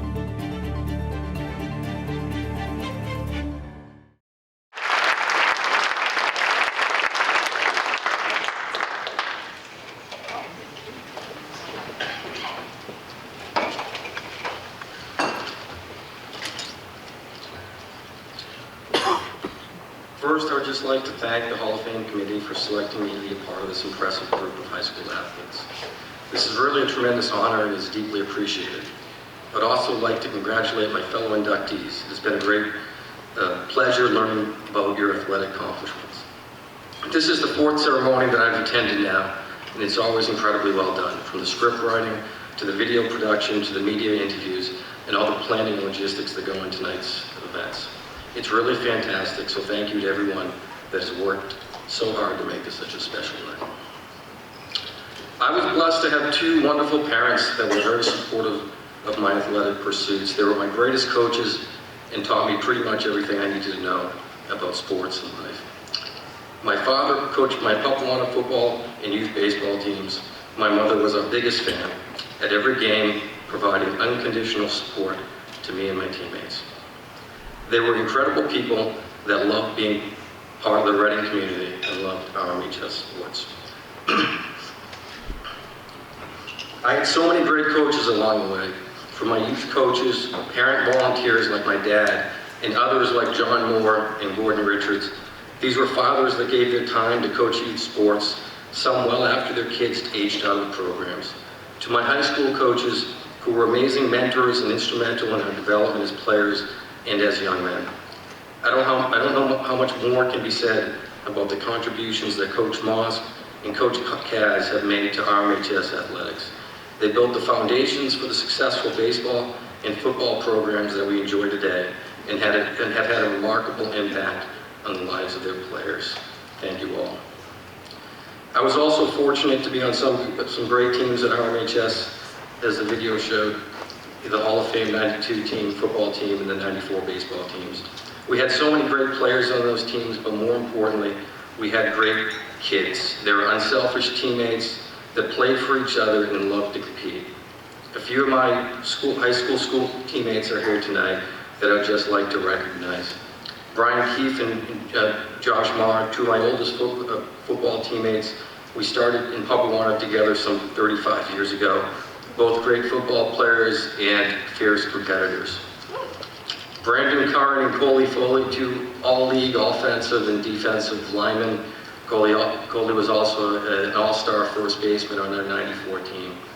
Sean Dugan. Sean was a hard-nosed football player, linebacker, and fullback, a great neighbor, and he was the inspirational and emotional leader of the 92 football team. Tom Prado. Tom was a terrific three-sport athlete, baseball, football, track, and the 2019 inductee into the Hall of Fame. Thank you for your friendship throughout the years and for being here tonight. Finally, I'd just like to take the opportunity to thank my family and some friends that came to support me tonight. My wife Karen, my sons Max and Charlie, my in-laws Mike, Nancy, my sister-in-law Betsy, my niece Rose, my brother-in-law Mark Memolo, who's also an RMHS grad, my best friend Andy Sennett, who made the drive out from New Jersey tonight just to be here, John Power, a star hockey player in the 90s, the Saints, the Williams, the Widens, the Zucros, and the Frews for their surprise appearance here tonight, and for the handsome t-shirts that they made. All quality people that give their time to coach and support youth sports in Reading, and are part of the reason why Reading continues to be a special place to raise a family. So thank you all.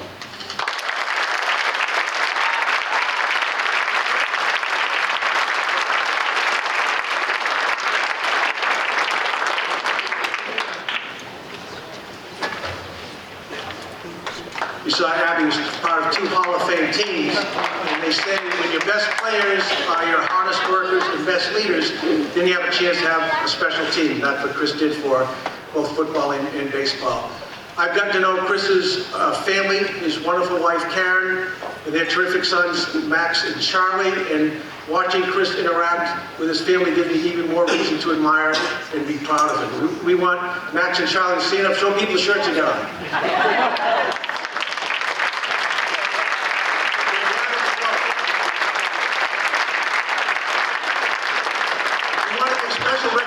To people who made this event so extraordinary. So thank you to the script writers, all of whom have written for either the Reading Chronicle or the Reading Patch, the Daily Times Chronicle, the Reading Patch. Their names appear in your program, so please take a moment to read them and appreciate those folks. Because we know they spend countless hours carefully crafting the words that allow us to really get to know our Hall of Famers on a personal level. Now the voice whom we hear beautifully narrate the video belongs to Mike McSweeney. Mike, who is a former student athlete and current English department head at RMHS, does a magnificent job with just the right voice tone, inflection, and rhythm. And those videos were produced and created by the amazingly talented Scott Mosinger. Many of us have been to lots of Hall of Fame ceremonies for high schools and college and the like, but we never see anything close to the videos that Scott produces for each of our ceremonies.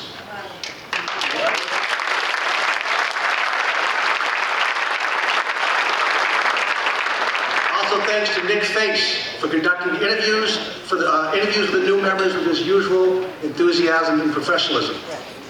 We want to thank, we have student volunteers. Are they over here, Coach? Are they still here?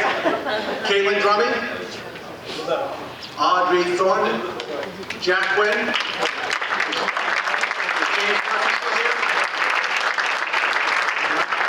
Well, Jamie will be back in a few years when we induct him anyway. All right, I think we have one more. The moment you guys have been waiting for. The RMHS Boys Hockey has for many years produced exceptional championship teams that provide thrills for our entire community. Yet among the dozens of great teams, only one club can claim the title of GOAT, greatest of all teams. That team, led by Hall of Fame coach Peter Doherty and assisted by Mark Doherty, is the 2008 Super 8 championship team, the first public school team to win this prestigious state title. Let's enjoy learning about the team that made the entire state stand up and notice the boys from 01867.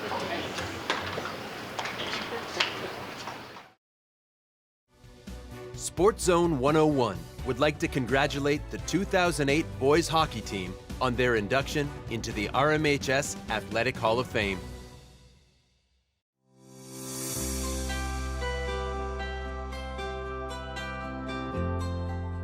Beginning in the 1982-83 season and continuing for the better parts of 2+ decades and into the new millennium, the Reading High boys hockey team was consistently among the elite high school programs in the state.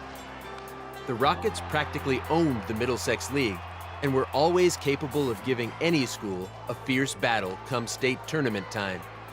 But they could not get over the hump and be the final team standing. The Division 1A tournament, or Super 8, as it has grown to be more commonly known, is a prestigious hockey tournament that a public school simply cannot win. Or so we were led to believe. The Rockets would win that occasional tourney game over CM or Matignon, thrilling the town and briefly stunning the high school hockey landscape. But the deck is always stacked against a public school team that can only draw players from its town borders, while the Catholics are in essence all-star teams, comprised of talented players from all around who enroll at those institutions in search of hockey glory. But there was always a thought and hope that if one public school could do it someday, it would be Reading. And in the 2007-2008 season, the Rockets broke the glass ceiling and shocked the high school hockey world in the state of Massachusetts as a bunch of homegrown, talented kids that stayed to play at their public high school were the last team standing as they beat 4 Catholic school teams on the way to the title. Coached by Reading High Athletic Hall of Famer Peter Doherty, his Reading teams over the years had some supreme talent, but he preached foremost hard work, discipline, unselfishness, and accountability. Doherty never stated ever that his program's goal was to win a state championship. All he wanted his Reading teams to do was try and win the Middlesex League, and then, if they were selected to play in the Super 8, that just verified that his teams were included among the best in high school hockey. That was enough in his eyes. On Sunday night, March 16th, 2008, before 9,000 at the TD Garden, how fitting it was that Reading High was the first public school hockey team to win the Super 8. Reading posted a 3-0 win over Malden Catholic in the championship game. There was a sense that the 2008 Rockets did it not only for themselves, but for all past Reading teams who came close, and for all public high schools for that matter, who just could not slay the dragon and bring home a state hockey title for a public school. By all means, this was no fluke. The Rockets were absolutely loaded with talent. Starting with the explosive first line of Michael Losey, Patrick Kiley, and Rob Toslowski, who were all multiple league all-stars and all-scholastic players. This trio lit the offensive fire for the Rockets on the way to a still-standing, likely never-to-be-broken school record, 148 goals in 26 games. Toslowski scored 35 goals, while Kiley and Losey each potted 25 in that magical season. Then there was the defenseman pairings of Garrett Collins and Travis Bush, and Quinlan Junta with John Michael Leach, who played well at both ends of the ice, as well as the support from Tyler Sylvie and Brian McCabe along the blue line. Junior goaltender Jeff Wire had a 1.15 goals against average with 7 shutouts. Not to be overlooked, second and third line forwards like Ryan Arsenault, Devin Albert, John Kane, Sean McGoldrick, Bill Cataldo, Brett Lepore, and Eric McNeil had their fine moments. Ryan Tierney, Matt Stratton, Nick McDonald, and Mike Shea also added their contributions to this championship run. The seeds to the run to the state title in 2008 perhaps were sown back in 2005 when that senior class were freshmen and they lost a close game to Catholic Memorial in the Super 8 semifinals. That gave them confidence and motivation that they were in the mix. 2 years later, the 2007 season, Reading had a typical season of winning the Middlesex League and making the Super 8 tournament. The Rockets lost all 3 of their round-robin pool games in the Super 8 that year and went away quietly. However, upon further inspection, high hopes for 2008 were pretty obvious, as all of their top 7 scorers from that team would be back the following year. The 2008 Rockets started the campaign off on a blistering pace as they won their first 13 games in dominating fashion. Only one of those first 13 wins was by a margin of 1 goal, as the Rockets were beating teams by scores of 6-0, 7-1, 9-2, and 10-1. BC High stopped the Reading win streak with a 3-1 victory over the Rockets at Burbank Arena. But that didn't slow Reading's momentum, and the Rockets and Eagles would also meet later that season in a more meaningful game. Reading capped off the regular season with 7 more wins and became the second team in Middlesex League history to go a perfect 18-0-0 in league play. The other was the 1996-97 Reading team. The Rockets earned their revenge on BC High in the first game in the Super 8 with a 2-1 win at the DCU Center in Worcester.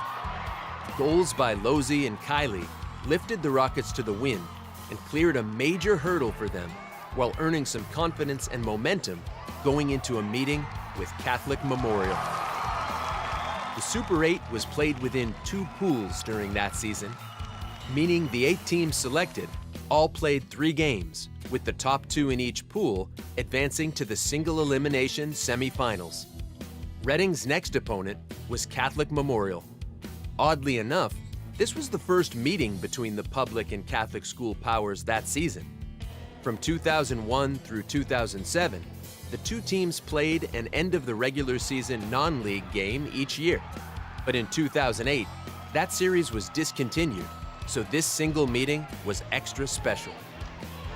Playing at Songus Arena, the Rockets were always in control, as goals from Kiley, Junta, Collins, Tozlowski, and Losey paved the way to a 5-2 win and assured the Rockets of a spot in the tournament semifinals. Reading didn't miss a beat in its final pool game against Waltham, a 4-1 win. And then they put away Xaverian, 5-2, in the semifinals. In the final at the TD Garden, Reading's first, second, and third lines, as well as all of its defensive pairs, put the finishing touches on a nearly flawless 25-1 campaign. In net, Wire kept the game scoreless as the Rocket offense started slow in the first period. Oh, what a save that time! But as if on cue, Kiley faked out a Malden Catholic defender and chipped a shot over the left shoulder of the MC goalie into the net with 3:19 left in the period to put Reading on the board. Malden Catholic was not, however, ready to go away, as it took a sparkling save by Wire late in the period to preserve the 1-0 lead at the end of one. Oh, what a save! At the start of the second period, a fluke goal by Tozlowski then changed the momentum of the game for good. Dumping one in from the neutral zone on net, the puck found its way across the goal line for a 2-0 Reading lead. Soon after, Tozlowski took a nice diagonal pass from Losey and fired home a shot from above the left faceoff circle to make it 3-0. There's its 3-0 Rocket. There was little drama left after that, as Reading was content to play a composed, defensive-oriented brand of hockey the rest of the way. And you hear the buzz in the building now. Under a minute to go here, third period. In the final 2 minutes, the large Reading crowd, most wearing 01867 t-shirts, could taste the imminent, groundbreaking victory and stood in applause and counted down the final seconds to the win. Then, when the final horn sounded, the Reading team exploded onto the ice in jubilant celebration. Let's watch history being made. There have been plenty of other great Reading High athletic teams to be inducted into this Hall of Fame, but there is a shorter list of those squads who were slam dunks of an entry, like the 2008 boys hockey team, which ranks as perhaps the best of the all-time bests in the annals of Reading High athletic team history. Reading Memorial High School, the first public school to win the Super 8 title. The Reading High Athletic Hall of Fame welcomes the 2008 boys hockey team into its class of 2022.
For those of you who remember, I won't be as quick as my father, but it'll be quick, don't worry. Again, everyone said it. Thanks, committee, for doing a heck of a job for everyone in here. Congrats to all the recipients. In particular, Dominique Lozzi, Patrick Kiley, and Peter Rittenberg. I want to recognize the Doherty family back there and the Hunter family at table 16.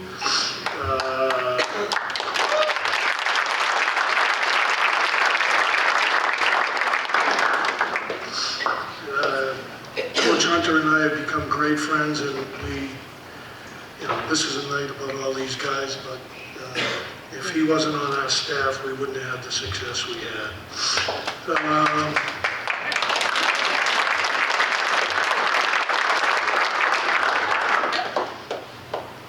Looking down from above, smiling, is Matt Stratton, Quinlan Junta, Mr. Burbank, and my father.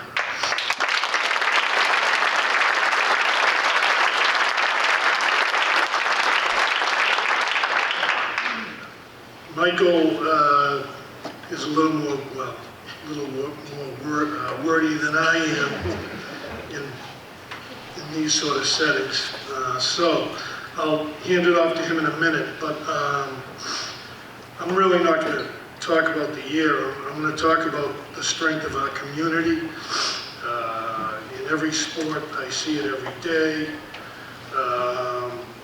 The biggest memories I have were the final game at the Garden. It's not who scored this goal, who scored that goal, but it was the first time ever they had to open the balcony for a Super 8 event. And it was, to this day, I remember being on the bench with Dave before it's all started. The kids are warming up, and I'm like, holy crap, they're opening the balcony. That just didn't happen. And it was just amazing. And it was 3/4 Reading. It really was. And then the other thing, Dominique definitely stole my thunder. When the MIA wants the two captains to make a sportsmanship address on the Jumbotron. So the MC captain's face pops up on the board, and there's a good round of applause for him, which there should be. And you hear his little speech. Then Michael's face pops up on the board. And I will always remember, the rousing applause was so amazing, you could not hear one word he said. It was just like, to this day, those two things kind of stuck with me more than anything else that went on. It's just, again, it's a credit to the community. You know, we're fortunate to coach great kids in this town, and it was just a special group of kids. So I'm going to hand it over to Michael now to let him talk about the team he led.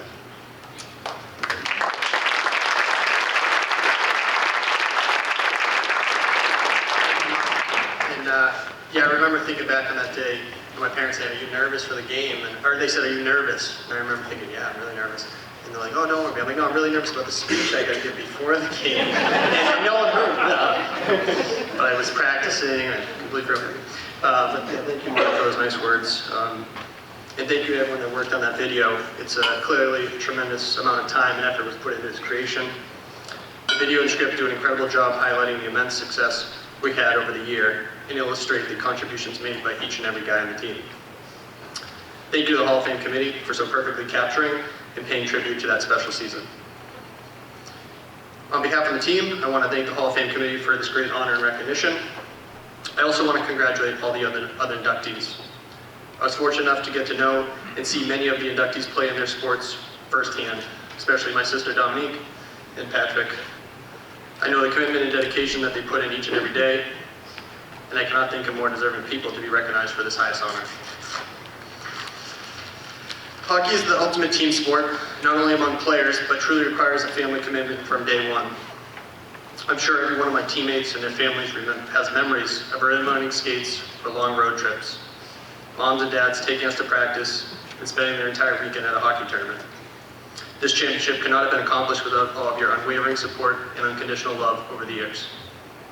On behalf of the team, to all the moms, dads, siblings, grandparents, cousins, aunts, and uncles, you are our first fans. Thank you for always believing in us.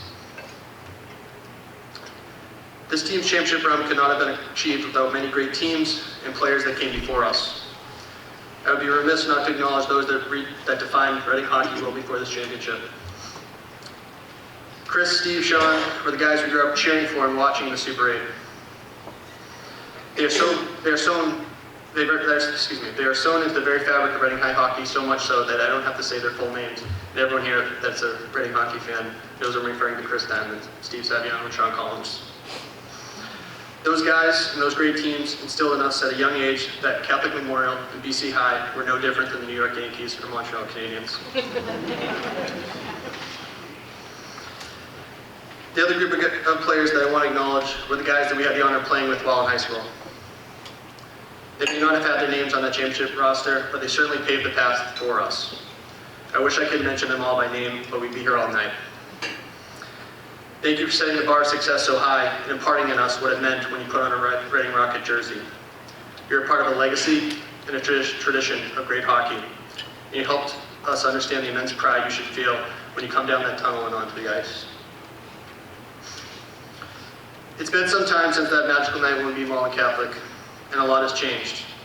Guys have begun new chapters of their lives, finding a forever line mate and a spouse, and some even making future hockey players of their own.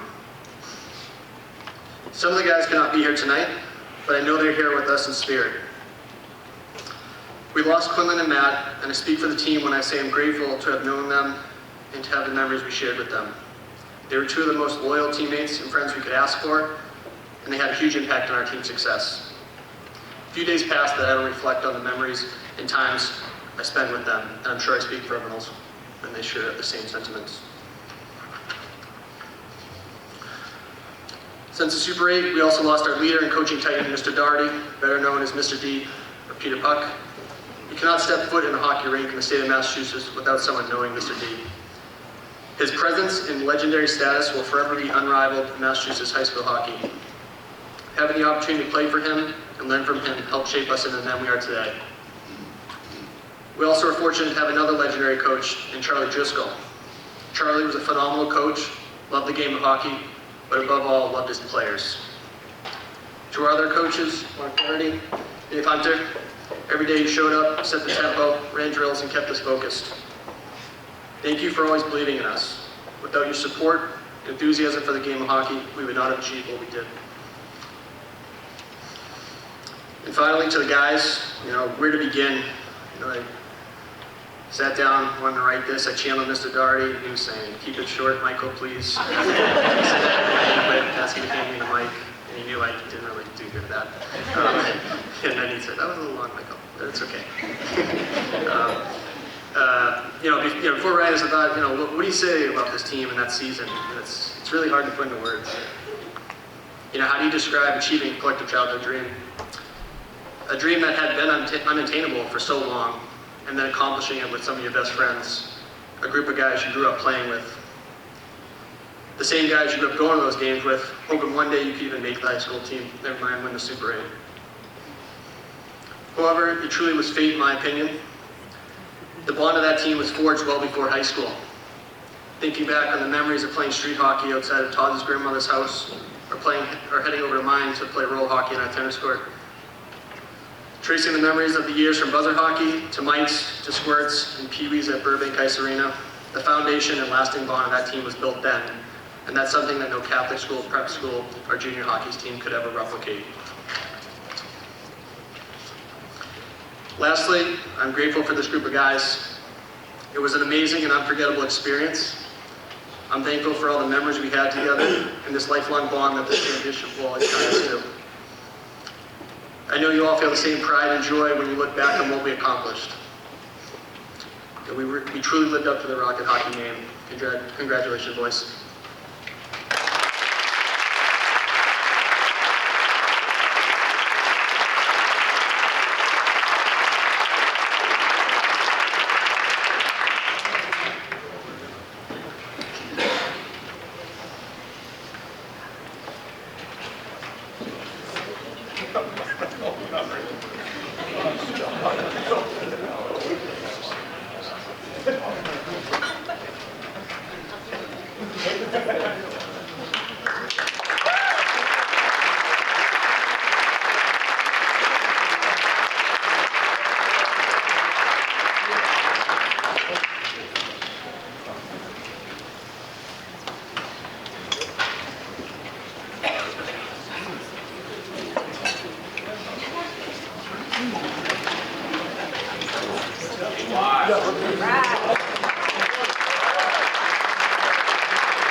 Maybe save the best for last. Outstanding guys.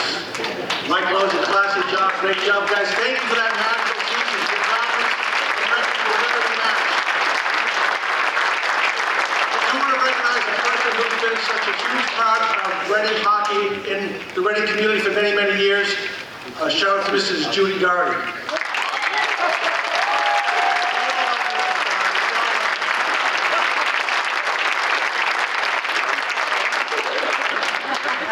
All right, down the home stretch. First, good luck to the football team on Thanksgiving. And the Hall of Fame football coach, John Hollingsworth, who was Barry Newell's football coach, was my football coach, used to say upon seeing one of his players maybe 10 or 20 years after graduation, he'd say, "I was proud of you back then. I'm even more proud of the person you become now."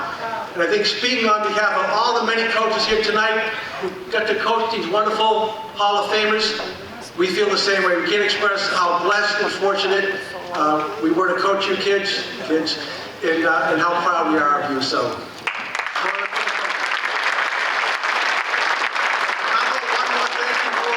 of Fame committee and everybody who made this night so spectacular.